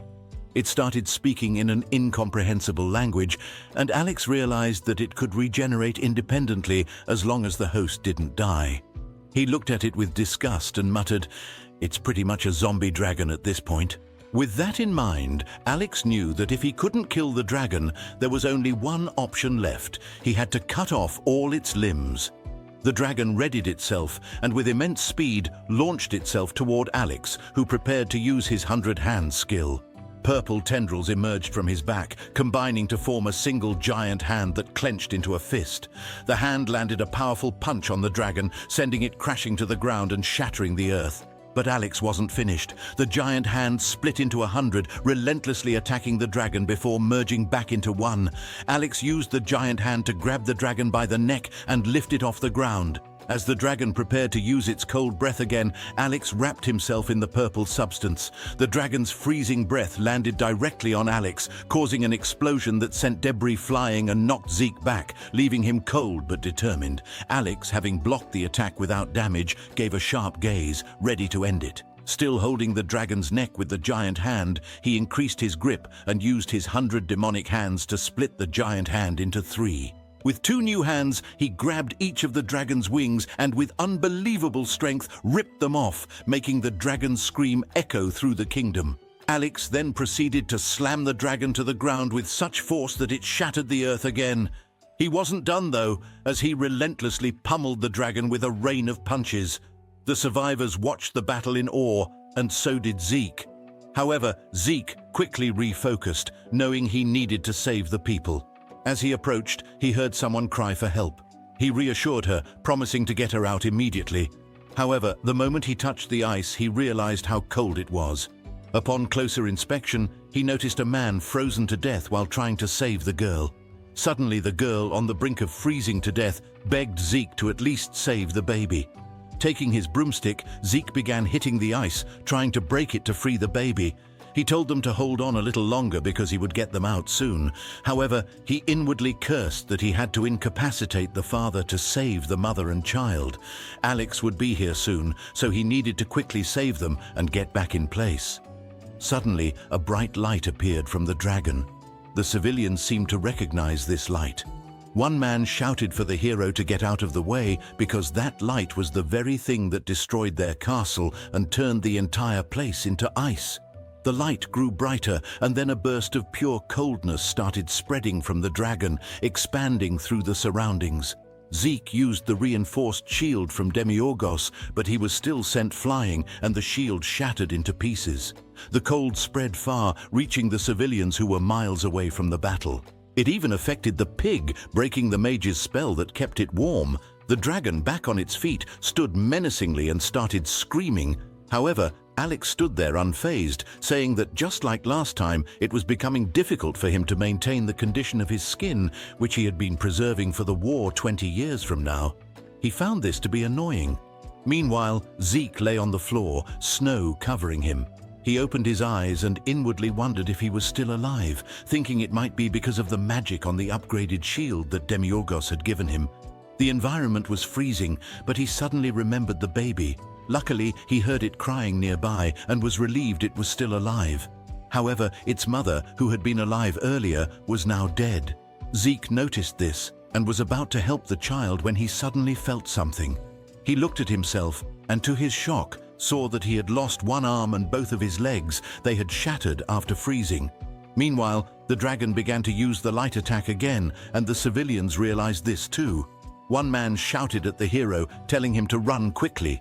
Zeke, on the other hand, wanted to save the baby. He wanted to be a hero. Though he might be a failed product and unable to save everyone like the other heroes, he would do his best to save this baby. Alex asked the dragon if it hadn't realized that its attack wouldn't work on him. That was why they always ended up being used by humans. The dragon then used another freezing attack, like earlier, which started expanding throughout the entire kingdom. Zeke tried his best to grab the baby and managed to survive. Suddenly, Demiurgos dropped his jacket on top of Zeke. As Zeke looked up, he saw Demiurgos, who said that he really couldn't understand. He wondered how humans could think of beating him when they were as weak as this. They were like candles he could blow out, yet they sacrificed themselves to save others. Did the demons really lose to such individuals for the past 66,500 years? He just couldn't comprehend it. Zeke then apologized to Demiurgos for not being in place on time. He said that he would do his best next time and then fell back into the snow, unconscious. Zeke opened his eyes, then closed them again before suddenly getting up and asking about the dragon and what had happened to it. He paused, looked around, and realized he was in Demiurgos's room. Scratching his head, he wondered why he was there and if he had passed out. Something seemed strange. How was he able to scratch his head if he had lost his hand? Shocked to see it back, he swiftly removed the blanket to check his legs and found them intact. He thought his body had been in pretty bad shape, so how was this possible? Suddenly, he heard Demiurgos saying, "This stuff isn't half bad." Zeke looked outside and saw Demiurgos and Alex standing in front of a pile of beautiful weapons. Demiurgos greeted him, and Zeke asked how his body had been fixed, inquiring about the dragon and the child. He had so many questions. Demiurgos smiled and told him that both the dragon and the child were taken care of, so he shouldn't worry about it. He then told Zeke that if he had rested enough, he should come down and help clean up because they needed to open their weapon shop. Zeke inwardly noted that just seeing Demiurgos's face made all his worries vanish. The next day, their carriage arrived at another kingdom where a dragon controlled by a parasite was destroying the place. Demiurgos told Zeke to attack, and Zeke instructed Alex to do his thing because he was ready. Alex, positioned in the air above the dragon, leaped down for a powerful punch. From then on, they continued fulfilling requests from the Golden Law. Whenever they took down a dragon, it would somehow be taken away. The next day, Demiurgos woke up to find many weapons and shields falling from the sky, landing right in front of their doorstep. After every completed request, there would be a pile of weapons delivered to their place the next morning. They continued their adventures, fighting all kinds of dragons. Demiurgos slept on the carriage while Alex took care of the dragon and Zeke finished it off. They went from one battle to another in different settings. In one instance, they used flashbangs to locate a bat dragon in a cave. After completing the mission, they received new weapons the next day. Their battles weren't confined to the land. At one point, they found themselves in the air, flying on top of dragons. After defeating them, they received their rewards the next day. Every evening, they settled at the Hero Noodles shop, which was always bustling with customers. Our heroes indulged in the delicious food, and Zeke in particular looked happy. While eating, something fell into his bowl. It was a message from the Golden Law about another dragon appearing at Shunaria Castle. That was their signal to go. They found themselves in the sky once more, fighting a cold-looking skeleton dragon that was currently flaming the kingdom. Demiurgos slept while Zeke was ready and determined. Demiurgos then opened his eyes and told Zeke to attack. Zeke jumped off the carriage straight towards the dragon.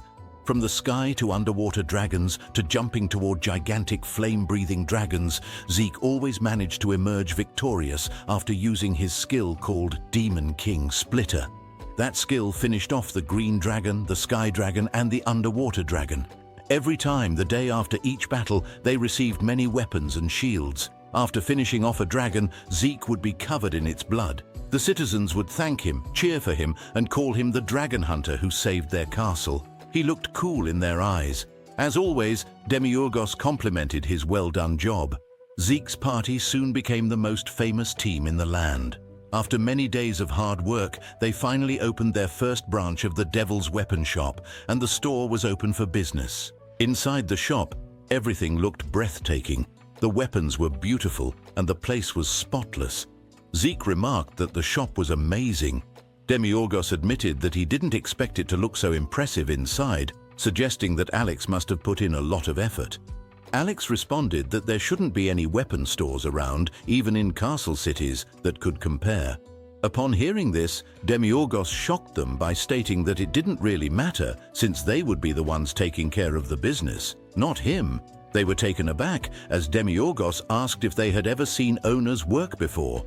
Alex pointed out that his words were quite problematic. Suddenly, Demiurgos grabbed them both by the neck and told them that he just wanted to be wealthy, not run stores. He added that if they had an issue with that, they could say they were eager to run the store themselves. He then asked if that was acceptable, to which they replied that they understood.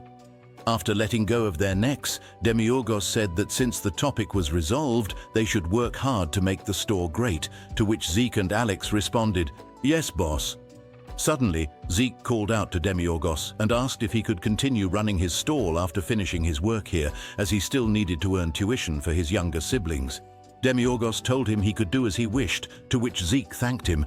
Demiurgos called Alex and told him to bring what he had requested. Later that day, Zeke looked in awe, his gaze fixed on a shield covered in eyes. He remarked that it looked amazing. Demiurgos picked up the shield and, noticing something written on it, asked Alex to read it.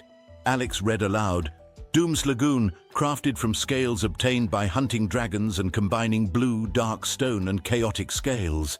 It has been specially crafted by the underworld's top blacksmith Hermes, this season's limited-time shield."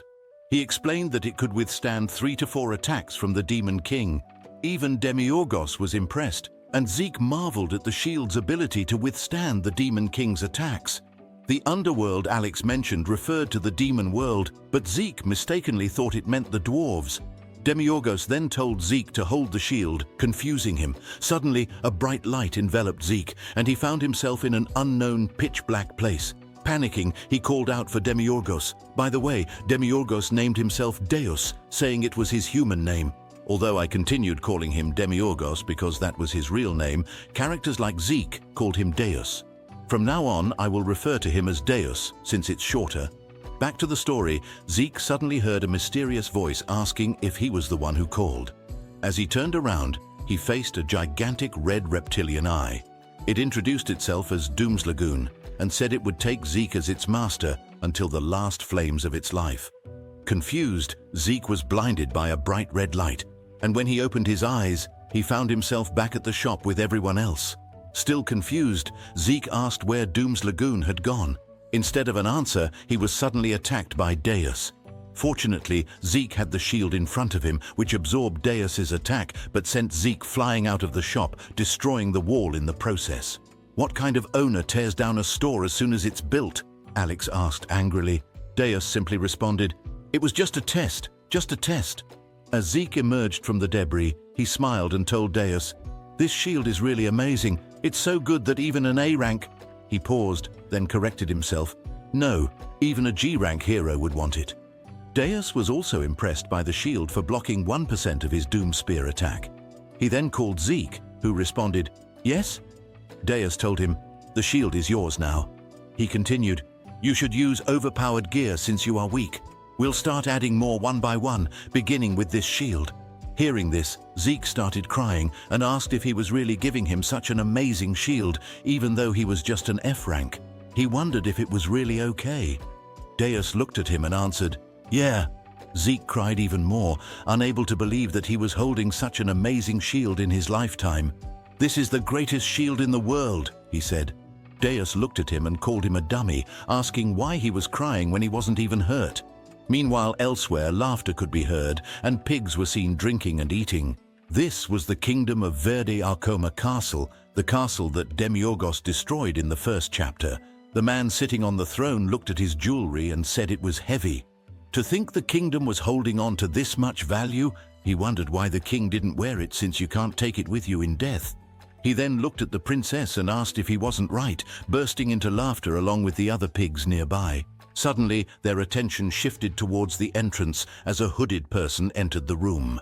He quickly moved up the stairs, looking around as if searching for something. He walked to every corner, looking up and down, while the other people present watched him in silence. Their glances grew deeper as they watched him pass right in front of them without a care in the world. Suddenly, the hooded man bowed as if looking for something on the floor. He said that from the castle gates to here, there isn't even a trace of a fight. The one sitting on the throne asked him who he was. The hooded man smiled and said it was nothing, telling him not to worry and to continue as he was. The man then leapt into the air, replicating someone's movements, and landed in front of the pig and the princess. He looked at the cracked floor and realized that it had happened with just one explosion. He got up and turned to see the mountains that were destroyed, assuming it was done with just one strike. As he stood there, he wondered if it was even possible for a person to do such a thing. Nervously and suspiciously, the pig called his horde of pigs to get the man out of there. They got up to do the deed, but the green boy told them not to move because it was dangerous. He said that although they were just some cockroaches that had taken over this place, their lives were still precious, right? The pigs didn't take his words seriously and dashed towards the man, ready to kill him. The green boy, unperturbed, told them that as fellow creations of God, they should not do this. With a gesture of his fingers, all the pigs that rushed at him started losing their limbs. Most of them lost a leg. After the massacre, he told everyone else to stop moving unless they wanted to end up like those pigs. The pig leader was shocked to see magic and asked what was going on and who this man was. The man explained that the people above were worried about the happenings here and that something bad had happened. So he was sent to investigate and hoped the pig would cooperate. The pig was confused about what he meant by above. The green boy pointed up and answered, "Representative of God, the Sanctus Maximus Populi." The pig was shocked and shouted, asking if Green Boy was talking about the holiest of all, the Sanctus Populi. Green Boy then said that he guessed there was no need to explain further since they knew. He then asked the pig to explain what happened in this place that day, who, what, and why. Tearing down Arcoma Castle in an instant, known to be one of the best, and disappearing without a trace, just doesn't make sense. The pig said he didn't know either. He explained that he only heard the traders in town refer to him as Whitehair. He continued, saying they saw an unknown white-haired person enter the castle gate that morning. Shortly after, they heard screams, and then the castle suddenly exploded. He didn't know any more than this, and only God knows, since everyone in the castle died. Green Boy smirked, turned around, thanked him for his answers, and told him goodbye. However, the pig suddenly said that the person who did this to the kingdom was a savior. He said Green Boy wouldn't understand. The tyranny of Verde's king was beyond belief. He claimed that Arcoma Castle, supposedly the world's greatest, was built upon the blood and bones of the citizens. The white-haired person was a savior sent by God to take down that evil king and return the castle to its rightful owners. He continued, shouting that the person was a true messiah, far superior to individuals like Sanctus Maximus, who exploit God to live luxuriously. Green Boy turned around, looked at him with a serious expression, and said it was a good speech. He then said they would be the ones to decide if the person who destroyed the castle was really sent by God or was part of a new force aligned with evil. Suddenly, with a gesture of his hand, he decapitated the man, asking him how he dared to speak about the Sanctus Maximus in such a manner. Meanwhile, Deus and Alex stopped another dragon, also controlled by the parasite. Afterward, they walked away, and Deus said that at first he was happy because they had so much work. But if it was this much, wouldn't it be a pretty serious problem for the dragons? He continued, saying that if it's gotten to this point, shouldn't Golden Law herself take a stance and clean this up, since she claims to be the god of dragons? Alex then suggested that the reason she couldn't take care of things herself might be because she's in this world through the body of a human. Deus was confused, so he asked what Alex meant. Alex explained that he wasn't entirely sure, but he believed it had something to do with the records kept in the dimensional library. Deus asked what he meant by the dimensional library, to which Alex explained that it serves as the most crucial piece of evidence officially recognized during the trial of gods. As the memories present statements that can easily be manipulated by hallucination magic, the dimensional library, which can't be changed once written, is the only official form of evidence accepted. Deus then said that the reason Golden Law doesn't want to take action is due to her fear of leaving behind a record in the dimensional library. So, in other words, her being here is a secret that shouldn't be known to the public, to which Alex answered, "Yes, that's most likely." Deus asked why, and Alex answered that he didn't know because how could a lowly person like himself fathom the complicated personal matters of the dragon god? Deus then brushed it off, and they headed toward their carriage where Zeke was asleep. Alex noted that Zeke must be pretty worn out. While he might not act like it, he did face a dragon that even a class or even G-class would have a hard time with head-on. It might have only been possible because it was Zeke, since he is used to holding on and withstanding any trial that comes his way. Deus found this interesting, but wondered why Zeke was carrying the shield wrapped up like that. Alex answered by saying that Zeke had said he should take care of the shield because it was important to him and that he wanted to pass it down to his younger siblings when he became a hero. Deus was a bit frustrated, so he told Alex to tell Zeke to use it without care and that he would just get one for his younger siblings. Since they were done here, Deus said they should get going. He told Alex to put Zeke on the carriage so he wouldn't wake up. Alex agreed, and they started moving through a breathtaking landscape.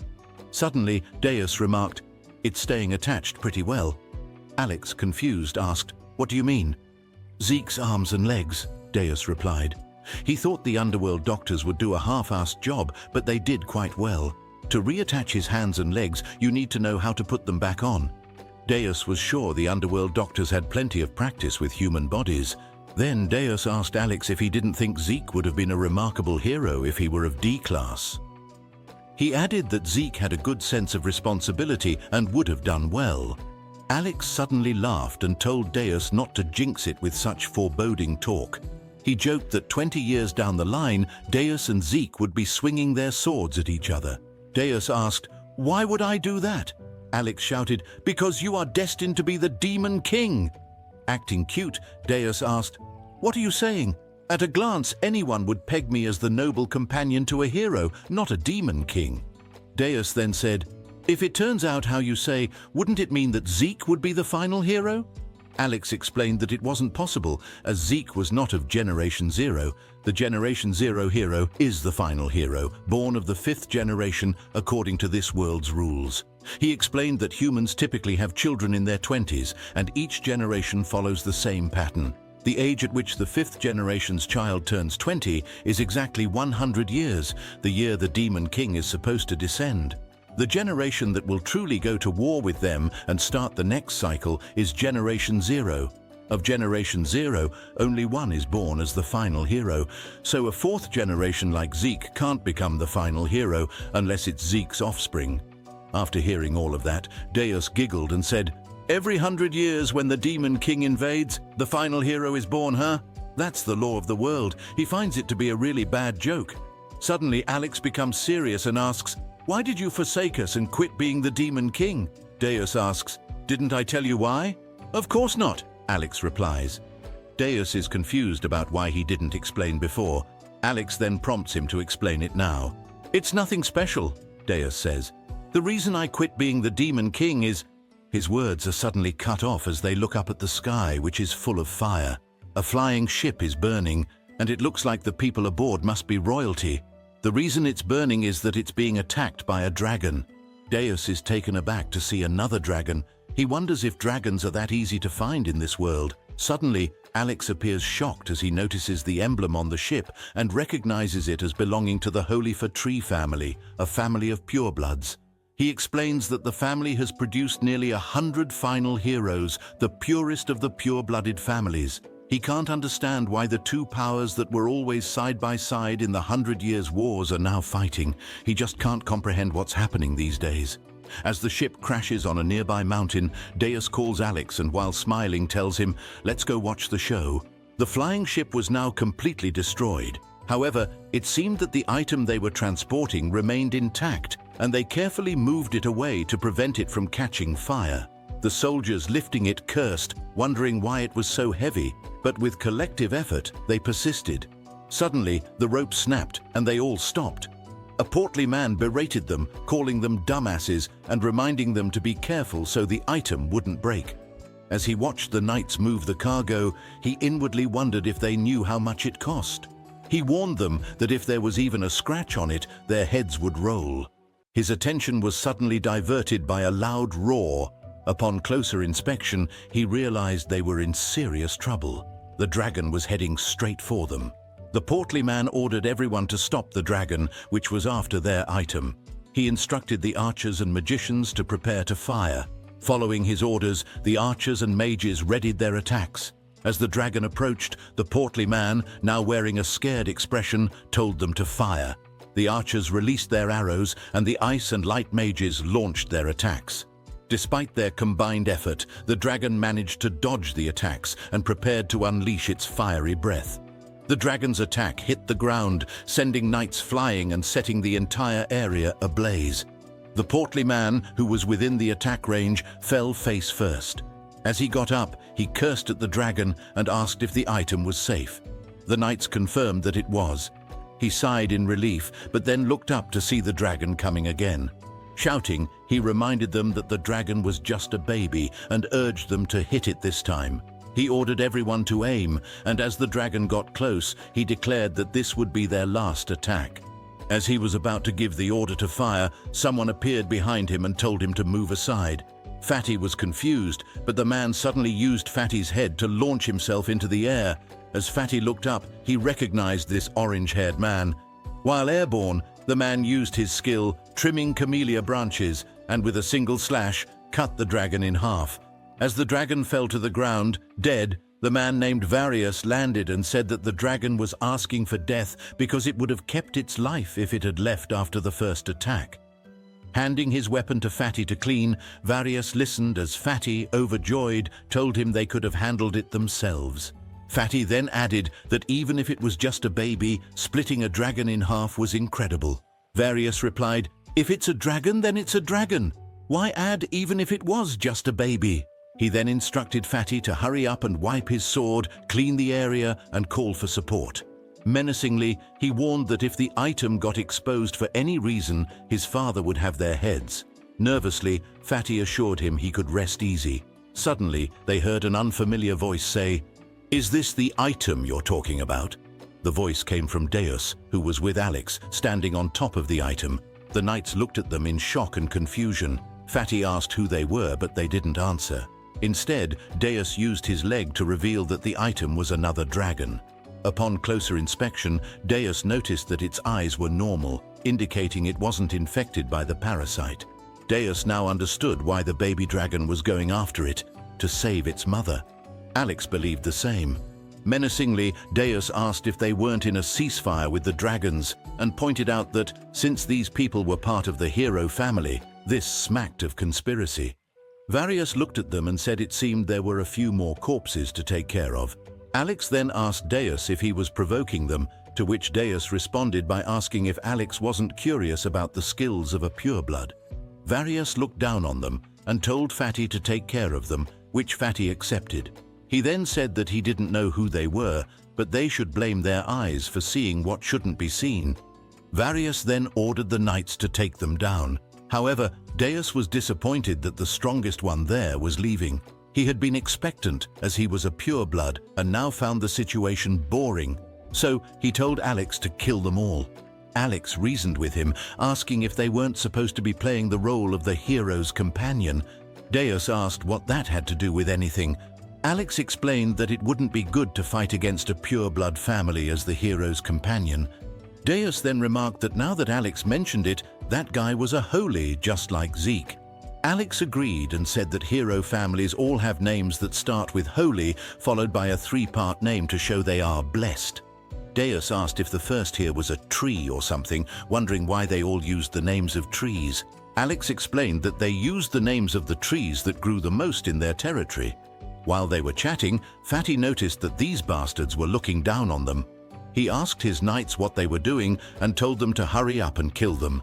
The mages launched their ice and lightning magic, and the archers also attacked. However, their combined assault had no effect, as Deus and Alex appeared behind them, unperturbed. Since they were attacked, Deus said they should quickly take care of them because they might wake Zeke up. The people and Fatty were shocked, wondering when Deus and Alex had gotten there. Meanwhile, Alex and Deus kept talking. Alex said it wasn't hard to kill a few of them, but asked if it would really be okay. Deus asked why Alex kept questioning him. Alex replied that Deus had mentioned being a companion of a hero.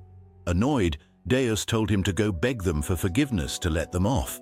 However, Alex pointed at the dragon and said it might be too late to beg for forgiveness since they had already seen their secret.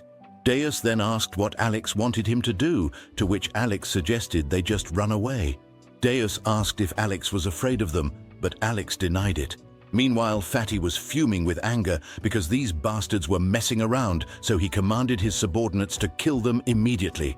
After hearing the orders, the knights responded with a resolute yes and positioned themselves to attack. Alex sighed, saying that he hadn't wanted to mess with the hero family, but now it seemed unavoidable. Meanwhile, in a place not too far from where Deus and Alex were, Zeke was still sleeping peacefully in the carriage, snoozing like a little baby. The knights rushed toward Alex and Deus, and then a mage leaped into the air, preparing to use his fire hand skill. However, Alex opened his mouth wide, emitting a bright light that, upon contact, sent the mage back to the gulag. Another knight was about to attack Deus, but Alex decapitated him with a single slash the moment he saw him. The other knights stood in terror as Alex dashed through them in the blink of an eye, leaving heads and limbs flying and armor and weapons shattered into pieces. Alex had swiftly and gracefully slain them all. After his massacre, Alex stood menacingly, but a foolish archer thought he had a chance. The archer attacked Alex with his magnum shot, a fire arrow aimed directly at him. However, with a flick of his finger, Alex destroyed the arrow and killed the archer simultaneously. Another mage attacked him with a lightning bolt, but Alex opened a portal to redirect the lightning back to the mage, killing him. The mage fell to the ground, dead from his own attack. Alex stood there menacingly while Deus yawned. Alex then remarked that killing humans still gave him the best rush. Fatty was flabbergasted and quite nervous, wondering who these people were. Suddenly, Varius used his head to launch himself into the air while also drawing his sword. He prepared to use the same attack he used against the dragon, shaking camellia branches, against Alex and Deus. The attack was so powerful that it destroyed the spot where they had been standing. As Varius landed gracefully and waited for the smoke to clear, he heard a voice telling him to take it easy because he was making a mess. He turned around to see Alex and Deus standing atop a hill behind him, unharmed. Curious, he asked them who they were, as killing his family's soldiers and avoiding his sword was quite impressive. He asked if they were the blood of other families. Deus corrected him, saying that not everyone strong was a blood, and told him to use his head a bit more. Varius then asked if they could be dragons, but brushed it off, saying that it didn't matter because he just had to take care of the witnesses. However, Deus grinned and said, "You? Take care of me?" He continued, "That's not even close to possible." Then he called him a dumbass. But suddenly, something strange occurred. The moment he saw the smile on Deus's face, something inside him awoke, something deep inside his body.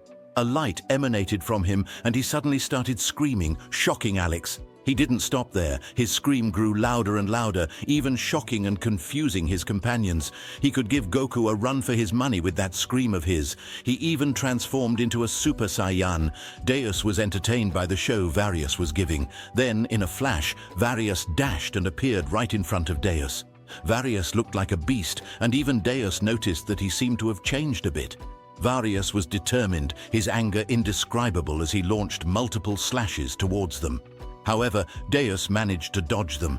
As Deus landed on another hill, he called Varius a dumbass and told him he was still too slow.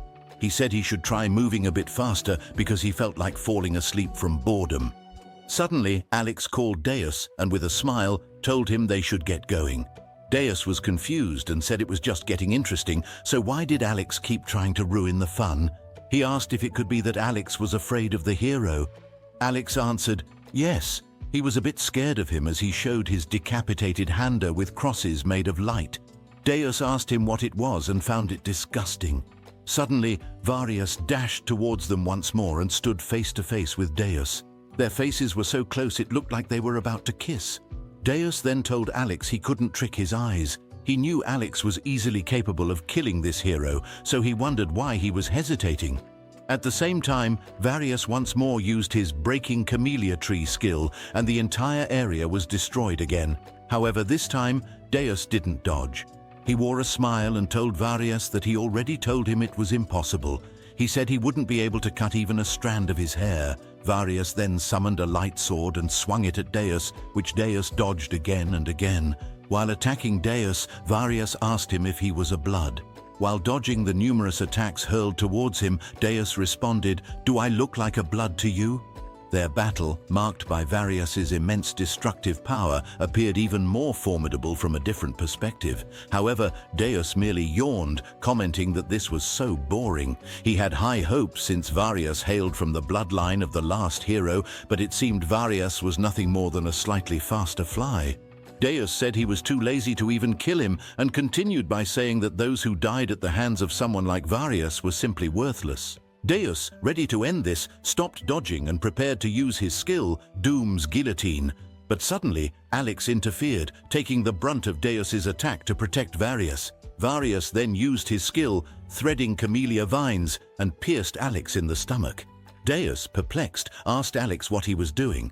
Alex looked at Varius and spat a purple substance at him. Varius's eyes, once filled with anger, returned to normal, and he fell to the ground unconscious in front of Alex and Deus. Deus noticed that Alex had merely knocked Varius unconscious instead of killing him, so he asked why. Deus pointed out that Alex had been avoiding Varius earlier, claiming to be afraid of him, yet now he was here blocking Deus to save Varius. Deus demanded an explanation. Alex apologized, stating that his concern did not lie with this young hero. He then added, "It's the order of the world." Confused, Deus asked if causing chaos, destruction, and killing wasn't Alex's specialty, but Alex explained that all of that was within the boundaries of order. He said that if word spread that the master of the underworld was on the surface alone, the whole world would be in an uproar. People would come at him like endless cockroaches. Even a beautiful girl in a cradle would come crawling with a knife. That's just human nature. However, Deus retorted that they should let those cockroaches come because he would burn them all up in one go. He had been pondering this for a long time, but couldn't wrap his head around it. How were these weaklings supposed to beat him? It just didn't make any sense to him. As Deus looks at Alex for answers, Alex just smiles and remains silent. This makes Deus think there's more that he doesn't know. Alex's silence confirms to Deus that he will discover the truth 20 years from now. When Deus asks Alex if he won't reveal anything even if he asks or starts talking about the order of the world, Alex simply replies that he is correct and suggests they head back. Suddenly, Deus giggles, transforms, and asks what would happen if he killed the hero right then and there. He taunts Alex, saying that this order Alex is so afraid of makes him want to break it. Deus wonders if a god would come down to punish him. To his surprise, Alex responds that he doesn't know, but he's sure that Deus's dream of becoming a party member of a hero and living among the 2% richest people in the world would be for nothing. Deus would have to face all the heroes of the world and destroy it for that to happen. Instead of quitting as the Demon King, he'd become the most notorious Demon King in history. Alex then suggests that attacking the humans before the final hero arises might be a good idea. He approaches Varius, saying he'll handle him himself, and tells Deus to go rest. However, Deus stops him and asks if he is perhaps a T for not understanding his jokes. He says the whole Demon King and war business has nothing to do with him now, so they shouldn't get their hands dirty for nothing. Alex then asks if they're just going to leave the hero like this. He suggests he'll push his leg through the hero's body to finish it. Deus, however, tells him to hurry up and open a portal. Alex does so, and Deus asks him if he isn't coming. Alex replies that he'll follow right behind after cleaning up their traces here, so he tells Deus to go on ahead and get some rest. Deus asked Alex if his arm was okay, but Alex just dragged him into the portal and assured him that such injuries would be fixed instantly once he made a trip to the underworld. He told Deus not to worry and to head back first. Deus agreed and entered the portal, telling Alex to catch up quickly after he finished. After the portal closed, Alex stood there in silence for a moment. Then he bent down in front of Varius and with a demonic expression and tone called Varius a little punk for daring to brand him, one of the 7 dukes of the demon world, with that dirty light. Alex's anger was so intense that sharp blood seemed to come from his eyes as he demonically declared that, with his own hands, he would end the lives of Varius's offspring in 20 years, thus ending the family lineage of the Holy Stuartia. Meanwhile, Zeke was still asleep with his dear shield beside him. Deus appeared next to him with a smile and remarked that Zeke must have been really tired because he was knocked out cold. Deus then pondered what would happen 20 years later, expressing his annoyance at all the rules and order. He wondered why the dragons were causing so much trouble and called the dragon god dumb, questioning if she even knew what was happening to her children. Suddenly, the dragon god appeared, floating in the air, and asked if Deus was referring to her as dumb. Deus turned around and bluntly answered that he was talking about her. He asked her if she had been watching the whole time. She replied that she had planted a feather on him. Deus then pointed at the baby dragon corpse the hero had killed earlier and said that if she planned on making a formal complaint against the humans, he could be a witness. Finding the idea of a demon being a witness amusing, she asked if he expected to go to court and say, "Hello, I'm the Demon King. I stopped the hero who broke the peace treaty from hunting a dragon." He responded by saying that the assumption that all demons are bad was biased. She retorted, asking if he wanted her to believe that, even though demons surfaced every 100 years to wreak havoc. He conceded, wondering aloud why demons kept surfacing and whether they could just live in the underworld. She mocked his question, doubting that someone like him was the Demon King. Deus then retorted, calling her a lizard brain just standing idly by as her children died at human hands. He revealed that humans called her children items, and that it likely wasn't the first time they had hunted dragons. He asked her why she thought they hunted dragons, then answered his own question by saying it was to craft dragon weapons. He explained that dragon body parts were treasures and that humans slaughtered young dragons trying to protect their mothers. He asked if that wasn't a blatant disregard for the peace treaty. She then asked him if he could do something for her. He inquired what she wanted him to do. She answered, "Revenge." She asked if he could take revenge on the humans who were killing her children. He paused for a moment and asked why he should take revenge on her behalf. Couldn't she do it herself? She explained that she couldn't because once a dragon left the territory of the dragons, Kaleidoscope, and entered the human world, humans couldn't be faulted for killing them. It was like how no one blamed the 100-year war demons. Those were the rules of the world. So no matter how many of her children died in the human world, she couldn't do anything about it. Deus was fed up with the mention of the rules. He asked who made them in the first place. She replied, "The enforcers." The moment she said it, an enormous pressure fell upon Deus. He collapsed to his knees, blood streaming from his nose. Confused, he wondered what was causing this strange pressure. She answered, "That's the rule," referring to the bindings of the world they both belonged to. Deus, frustrated, remarked that first she spoke of nonsensical rules and laws, and now enforcers. Suddenly, he rose to his feet, yelling, "Enough of this bullshit, you bastards!" He declared that if they were so high and mighty, they should rule the world themselves.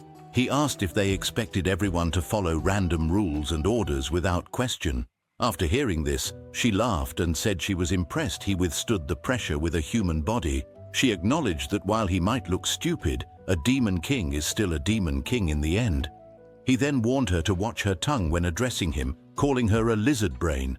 Curious, she asked why he quit being a demon king. She was excited because he was the first to do so in the last 666 centuries. She speculated that the enforcers must be having a headache since he broke the rules. Deus asked why she seemed so happy about it, suggesting that she might want to break the rules herself. Nervous, she denied it, claiming she was just curious since it was the first time it had happened.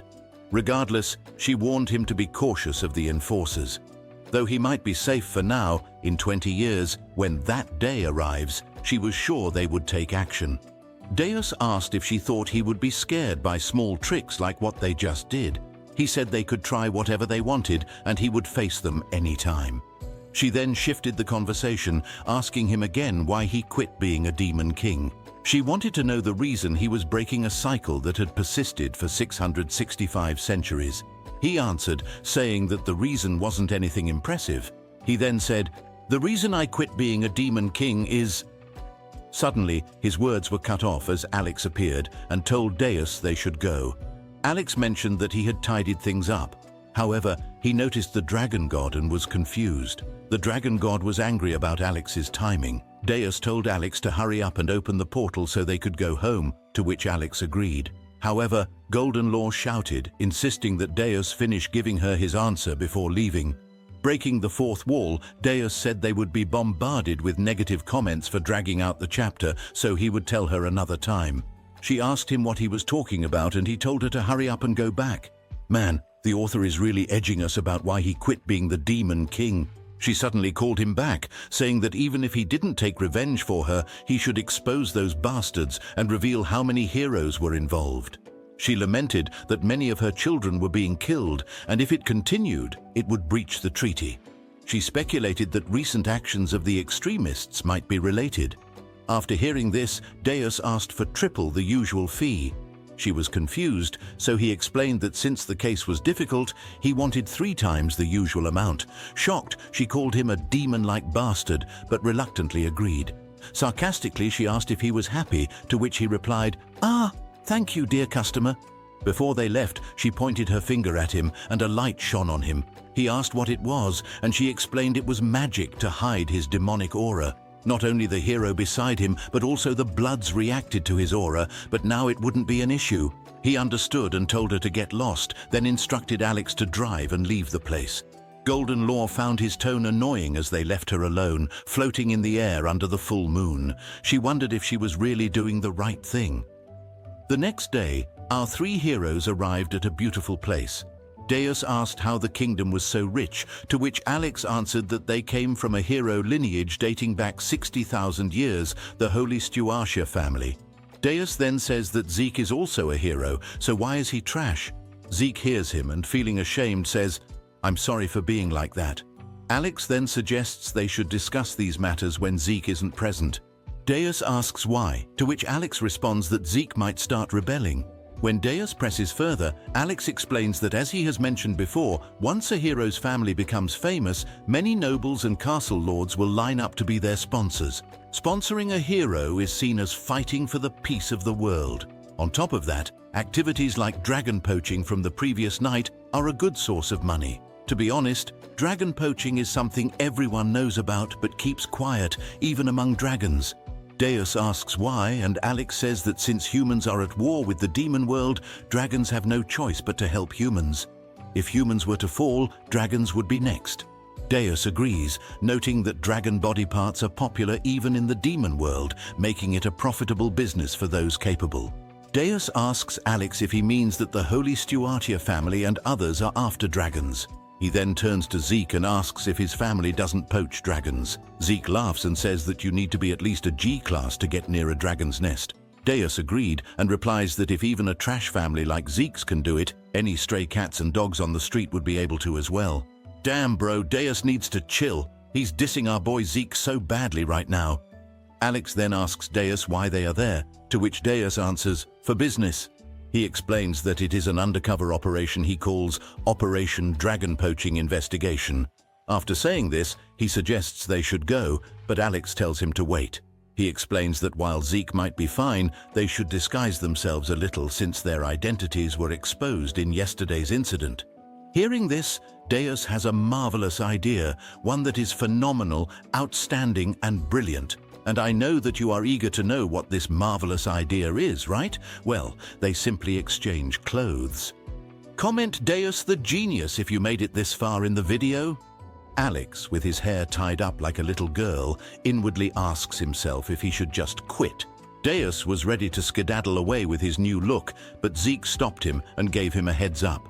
He suggested that Deus start acting the part now, not that he wasn't worthy of being a hero or anything. Deus found it fair enough. It wasn't difficult. So he stood in front of the castle and began shouting, "The hero of heroes, the candidate for the last hero, soon to be number 1, Zeke Pan-Holy-Beesh is here." He then commanded them to open the door. After that, he looked back with a smile and said he was going to break the door down, but resolved it with words, so he asked if he did well. Moments later, they found themselves in a beautiful room, and Zeke inwardly marveled at how amazing it was. Suddenly, something caught his attention, a portrait. He wondered if it depicted the person from the textbooks, the last hero of the 52nd generation who fought to the death with the Demon King for 13 days and emerged victorious, Hassan Pan-Holistuatia VII. He thought to himself that Hassan was on a whole other level compared to him, and he felt embarrassed to call himself a hero like that. Deus noticed his nervousness and asked if he was feeling nervous. He then said, "Aren't all heroes equal?" and told him there was no need to be scared. Suddenly, they heard a voice agreeing with Deus, saying that all heroes are equal. They turned and saw the person who continued, adding that not all heroes are equal in skill. He explained that the holy blood of the first is bestowed by God only upon those who can bear its weight, and God knows who is fit to become the true hero. He then welcomed the hero of the Holy-Beesh family and his companions, introducing himself as Solus Pan-Holistuatia, the current third-generation hero of this century. Though retired, he was now in charge of the house. Deus thought Varius would come, but he assumed this man must be his father. The last hero being born from the 5th generation of the century is the law of the world. The title they are given is Zero. One of the children of the 4th generation heroes like Zeke and Varius will be the last hero. Zeke then stood up, bowed, and introduced himself as Zeke Holy-Beesh, expressing his honor to meet Solus. He also introduced the two next to him as his companions, Sir Deus and Sir Alex. To his shock, Solus revealed that he knew about him and his party. He explained that he was a bit late because he had to confirm with the hero management department. It seemed that Zeke had somehow managed to gather companions, though he was told that Zeke had dropped out of the race. Zeke responded by saying he wasn't surprised Solus thought that, but he hadn't given up. After hearing this, Solus looked at Deus and commented that a rich merchant had paid his way into becoming a companion of the hero by finding someone from a fallen hero family. "It's a vulgar but common story," he remarked. Then he asked what brought them to the Holistuatia family. Deus bluntly replied that it was nothing much, just a strange rumor they wanted to confirm. Suddenly, with a cold gaze, Solus told him that his tone didn't suit his position, to which Deus responded by saying he thought they would speak as fellow heroes, but he guessed he was wrong. He asked if Solus wanted to be treated as a noble now that he had retired. Nervously and sweating bullets, Zeke told Deus to stop and mind his manners. Unexpectedly, Solus started laughing and said that Deus was quite direct. He said he had been like Deus once, unaware of his place and acting as he pleased, as if he could single-handedly defeat the Demon King. He warned Deus to be careful because there's a sky above the ceiling, meaning there is always someone higher. Zeke nervously laughed and agreed, saying there was hardly anyone who hadn't heard of the D-rank hero Sir Solus. Solus then sat down and asked Deus what rumors he was speaking of.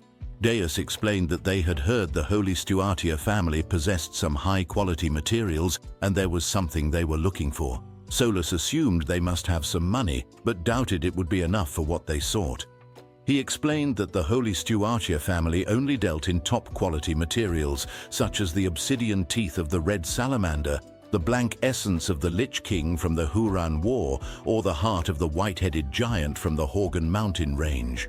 To his shock, Deus said they didn't need those small things. Deus stated they were looking for something higher class than giant materials. Solus responded that the only thing higher class than giants were dragons. Deus agreed and said that Zeke required items to bolster his image. He explains that they are looking to create armor made of dragon parts. Then he drops something on the table, and Solus recognizes it as the demon world's blood-colored lava stone. Solus inwardly wonders how he got his hands on such a rare item. What Solus doesn't know is that this item is a common rock found in the demon world's volcanic mountains. Solus then asks if he isn't aware that dragons and humans are under a peace treaty. Trading dragon parts is against the law. He emphasizes that the Holistuatia family doesn't participate in such illegal activities. Instead, he suggests they use other equally rare materials for Zeke's armor. Deus ignores him and tells Alex that they should leave, as it seems this place doesn't have what they need. He continues saying, "Just who were those people that loaded the dragon into the airship? I was sure it was the Holy Stuartia's crest on that airship." Solus menacingly responds, implying that Deus is speaking as if he saw something. Deus explains that they are rushing to get into the race since they started late, hearing things they didn't expect as they scramble to catch up, and inevitably seeing what they didn't need to see. Solus's menacing expression doesn't change as he says, "Is that so? That's unfortunate." He warns them to be more careful. Deus retorts that it takes time to build a tower, but only a moment to tear it down. He says they are still new to this, so they don't yet understand how things work with the heroes. He might spread rumors that the established families are monopolizing all the good stuff if he is in a bad mood. He suggests they give him something to appease him so he doesn't talk. Deus and Solus's gazes meet, and it looks like they are about to fight, but Zeke intervenes, telling them to chill. Solus laughs and says he will ask the next question. He asks if they have heard about a masked hero suddenly appearing and defeating numerous dragons. Hearing this, Zeke is visibly anxious, but Deus responds, "What about it?" Solus smirks and says that he doesn't know if it's a coincidence, but the Doom's Lagoon that Zeke is carrying has materials from the Blue Dragon and the Darkstone Dragon that the masked hero defeated. Deus then says he is surprised that Solus knows about the Doom's Lagoon. Solus replies that it's no surprise since he knows everything about items above the rare rank. By the sheen, he can tell it's a special S-rank Doom's Lagoon made with scales from blue and darkstone dragons. He hasn't seen such a Doom's Lagoon on the world's treasure list, meaning it was likely crafted in secret recently. Noticing that Deus seems to be the leader of their group, Solus decides to speak to him since he is acting like the leader rather than the hero. Solus says he is unsure of Deus's relationship with the masked hero, but wants him to relay a message if he happens to meet him. Solus explains that because the masked hero has been eliminating dragons, several powerful people are suffering financially. As a result, some high-ranking members of the affected clans are planning to gather to eliminate the masked hero and anyone associated with him. Solus then adds that a treasure like the Doom's Lagoon shouldn't be in the hands of a rural F-rank family. The number of legendary items needs to be properly managed, whether they be equipment or people, since royalty equals value. He denies the rumor that his prestigious family deals in illegal materials such as dragon parts. He then tells them that if they need the low-ranked materials he mentioned earlier, they can come to him at any time. Calling them newbies, he says he is a bit busy, says goodbye, and leaves the room, leaving them there. Back outside, Deus asked if all heroes were like Solus. Despite knowing it sounded strange coming from him, Deus still thought Solus was a jerk, a sentiment Zeke agreed with. Summarizing their situation, Alex explained that the blood families were working together to hunt dragons, monopolize the materials, and eliminate other material traders. He further clarified that the most important thing to a hero is their equipment. By controlling the supply of materials, they could control the heroes. This explained why most families experienced ups and downs, while a few remained strong throughout the ages. It was likely that all the famous families were part of this clan, a fair assumption according to Alex. Zeke then expressed his disappointment, saying he had expected Solus to be righteous and fair, and he couldn't accept that all the heroes he had looked up to were like Solus. Deus remarked that humans were truly rotten, and considering how things were, they seemed kinder than the so-called heroes. After this comment, Alex looked at him with a silent smile. Deus added that it was no surprise humans had won 665 times. Alex didn't respond, maintaining his silent but slightly nervous smile. Brushing it off, Deus congratulated Zeke for becoming a target. Confused, Zeke asked what he meant, to which Deus reminded him of what Solus had said earlier. The clan's higher-ups were after the masked hero, who was Zeke. These words brought Zeke to tears as he realized the heroes pursuing him were likely from a D-rank family. Desperate, he asked Deus what to do. Deus reassured him that it wouldn't matter if those little punks came at them in droves, but suggested they focus on their business to avoid unnecessary trouble. With their store filled with weapons to sell, Deus decided the masked hero should lay low for a while. He then proposed they do one last thing that night. Alex and Zeke, confused, asked what they would be doing. Deus giggled menacingly and answered that they needed to wrap up some things, specifically taking out the renowned family of Holistuatia and the dragon poaching cartel to rip off Golden Law for 3 times the rate of her payment. It's now night and the full moon is out in the sky. Zeke and Deus walk through the beautiful streets. Deus mentions that the Holistuatia family even has a lake in their castle, expressing his jealousy. Zeke then stops him and says he has a small question he'd like to ask. Deus asks what his question is. Zeke then says that what they are doing right now is sneaking into the Holistuatia family to find the dragon's corpse they have hidden somewhere in the castle to prove they're poaching dragons. He adds that it feels almost like thievery. Deus responds, confirming that Zeke is correct and calling him smart. Zeke isn't done and raises his hand like he's in a classroom to ask another question. He points out that considering they're sneaking in, aren't they just blatantly walking down the castle center? Suddenly, armored footsteps are heard, coming from 2 guards. Deus appears calm, but Zeke panics, telling Deus that it must be the patrol and that they need to hide quickly, thinking they are already caught. The 2 guards look tough, and their gazes seem to meet with our heroes, making Zeke even more nervous as he inwardly wonders what they should do. But the guards just walk past them as if they weren't even there. Zeke sighs in relief, assuming that Deus cast an invisibility spell on them, to which Deus confirms. Zeke is very impressed, and then Deus says he will go ahead. Zeke tells him to wait for him. Moments later, as they walk past many magnificent golden buildings, Zeke admires everything. After he catches up with Deus, he tells him that the Holistuatia family really doesn't seem to have a dragon and asks what they should do. He also wonders where Alex went, as he hasn't seen him since earlier. Deus tells him that Alex went ahead to get started, and Zeke understands. Deus then asks Zeke if his family ever lived well like this. Zeke scratches his head and says that there's a story from the past that's almost like a legend. As far as his grandfather can remember, they've always been poor. Deus says that perhaps Zeke's family lacked hard work. Blushing, Zeke responds that it could be that, adding that both his grandfather and father were low-ranked heroes. Deus, curious about the rank, asks if they take a test to estimate one's rank. Zeke mentioned there is a test, but first you have to graduate from the Hero University. Deus was taken aback, realizing they even have a university. Zeke confirmed it, adding that he plans to send his younger siblings there. He acknowledged it would be expensive, but he was determined to work hard to make it happen. Deus then stopped walking and asked if Zeke realized that what they were planning was far from heroic.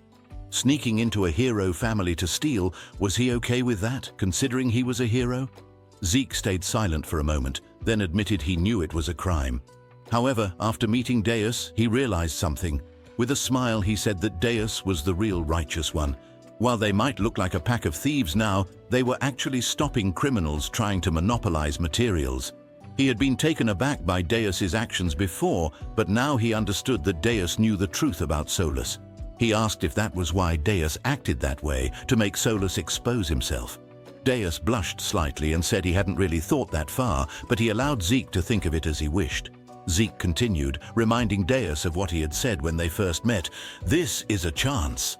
Although he couldn't say it then, he had almost given up on being a hero. It's impossible for someone like me, he thought to himself all of his life. Although it wasn't the best situation, meeting a D-rank hero and using an amazing shield was all thanks to Deus. He admitted he hadn't done anything to deserve this. Stealing? It didn't matter as long as his younger siblings could live well. He wanted to ensure these kids weren't called failures like he was. He would make sure he didn't pass down his poverty to them and would raise them into amazing heroes and a saintess.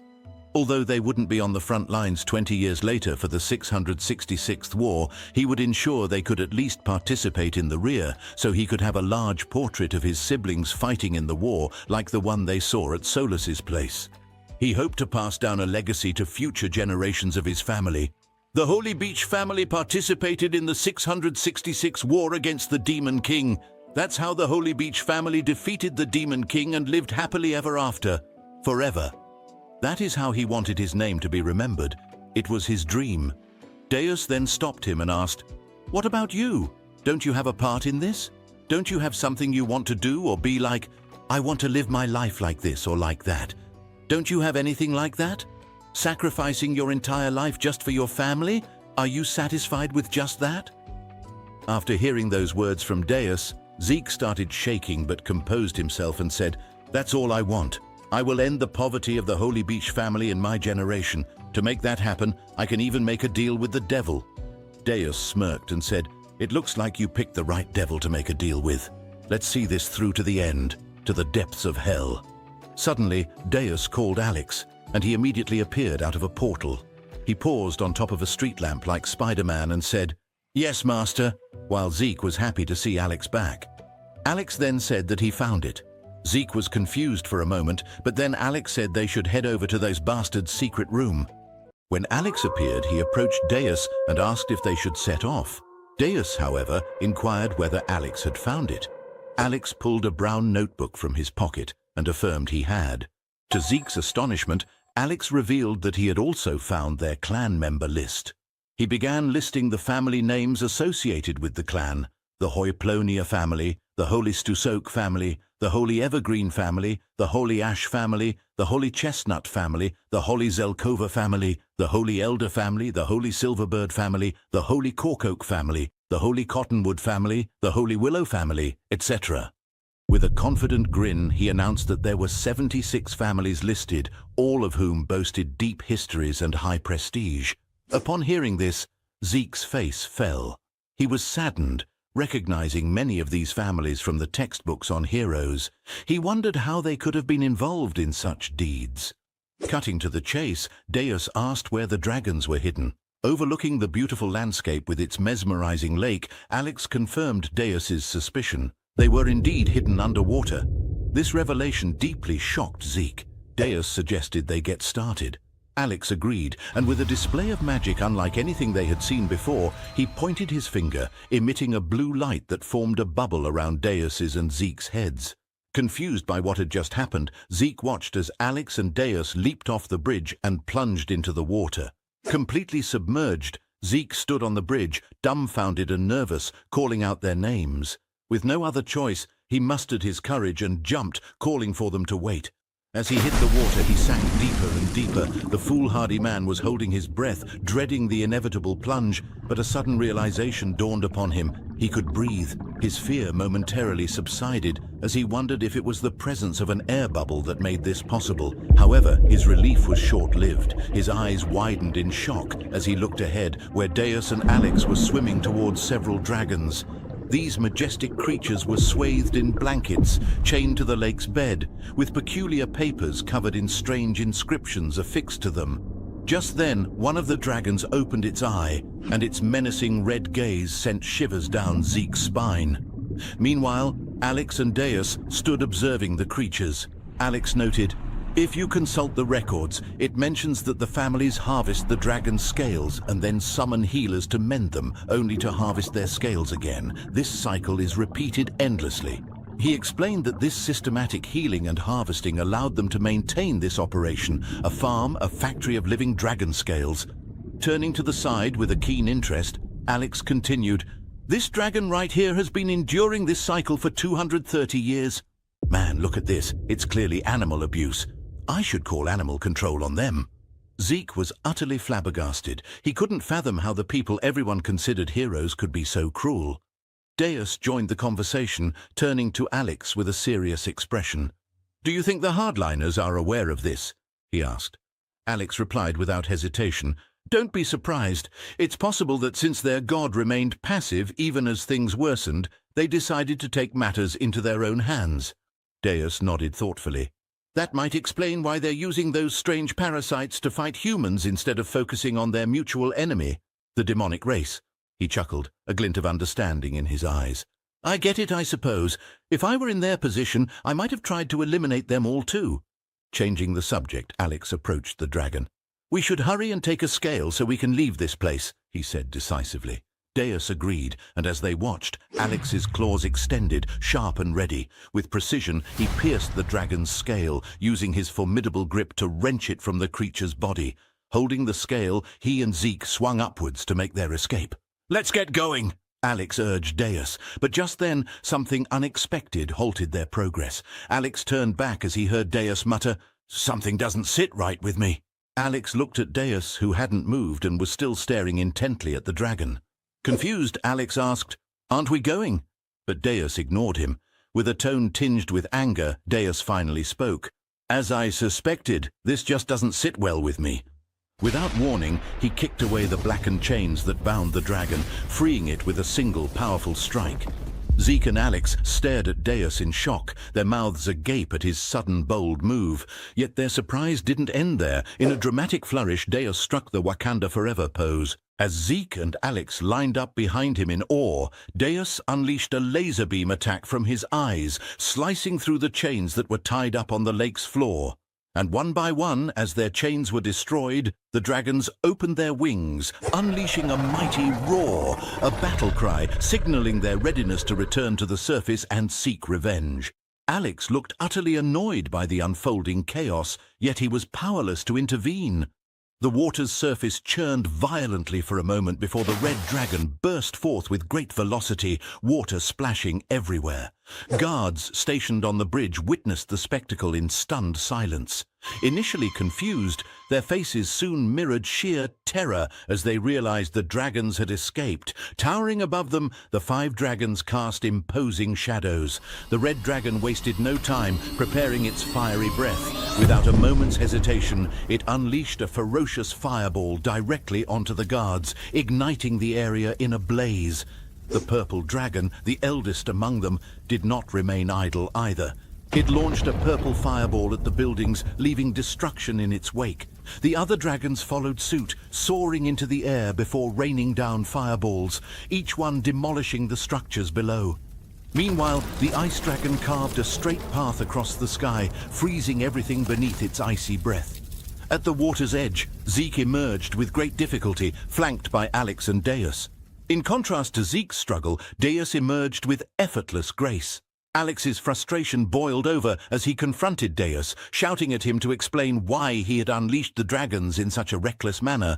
Deus, maintaining his usual calm demeanor, simply responded, "Just because." He continued by explaining that he had a sudden fit of anger because the face of that dumb bastard, Solus, popped up in his head. Alex's anger intensified as he shouted, "Didn't you say that you wouldn't do anything but take a scale?" Deus replied that he didn't know and didn't care, adding that he hadn't touched any of those blood bastards, so it was fine. As they started fighting like little kids, Alex told him that he had made a huge mess and demanded that he take responsibility.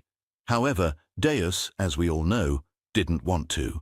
Meanwhile, Zeke turned back and looked at the once beautiful golden place, now turned into fire and ice, filled with destruction from the dragons. Inwardly, he thought to himself that he was sure Deus said they would do this secretly. Their shouting continued as Alex pointed out that now rumors would spread, asking what Deus planned to do next. Deus revealed his plan to just wipe them all out now. Alex questioned why, if that was his plan from the beginning, what was the reason of them going undercover in the first place? They were so engrossed in their argument that they didn't notice someone standing nearby, watching them. That person was none other than Various, who looked angered by those bastards. Comment, let him cook if you want the next part. Take care and see you next time.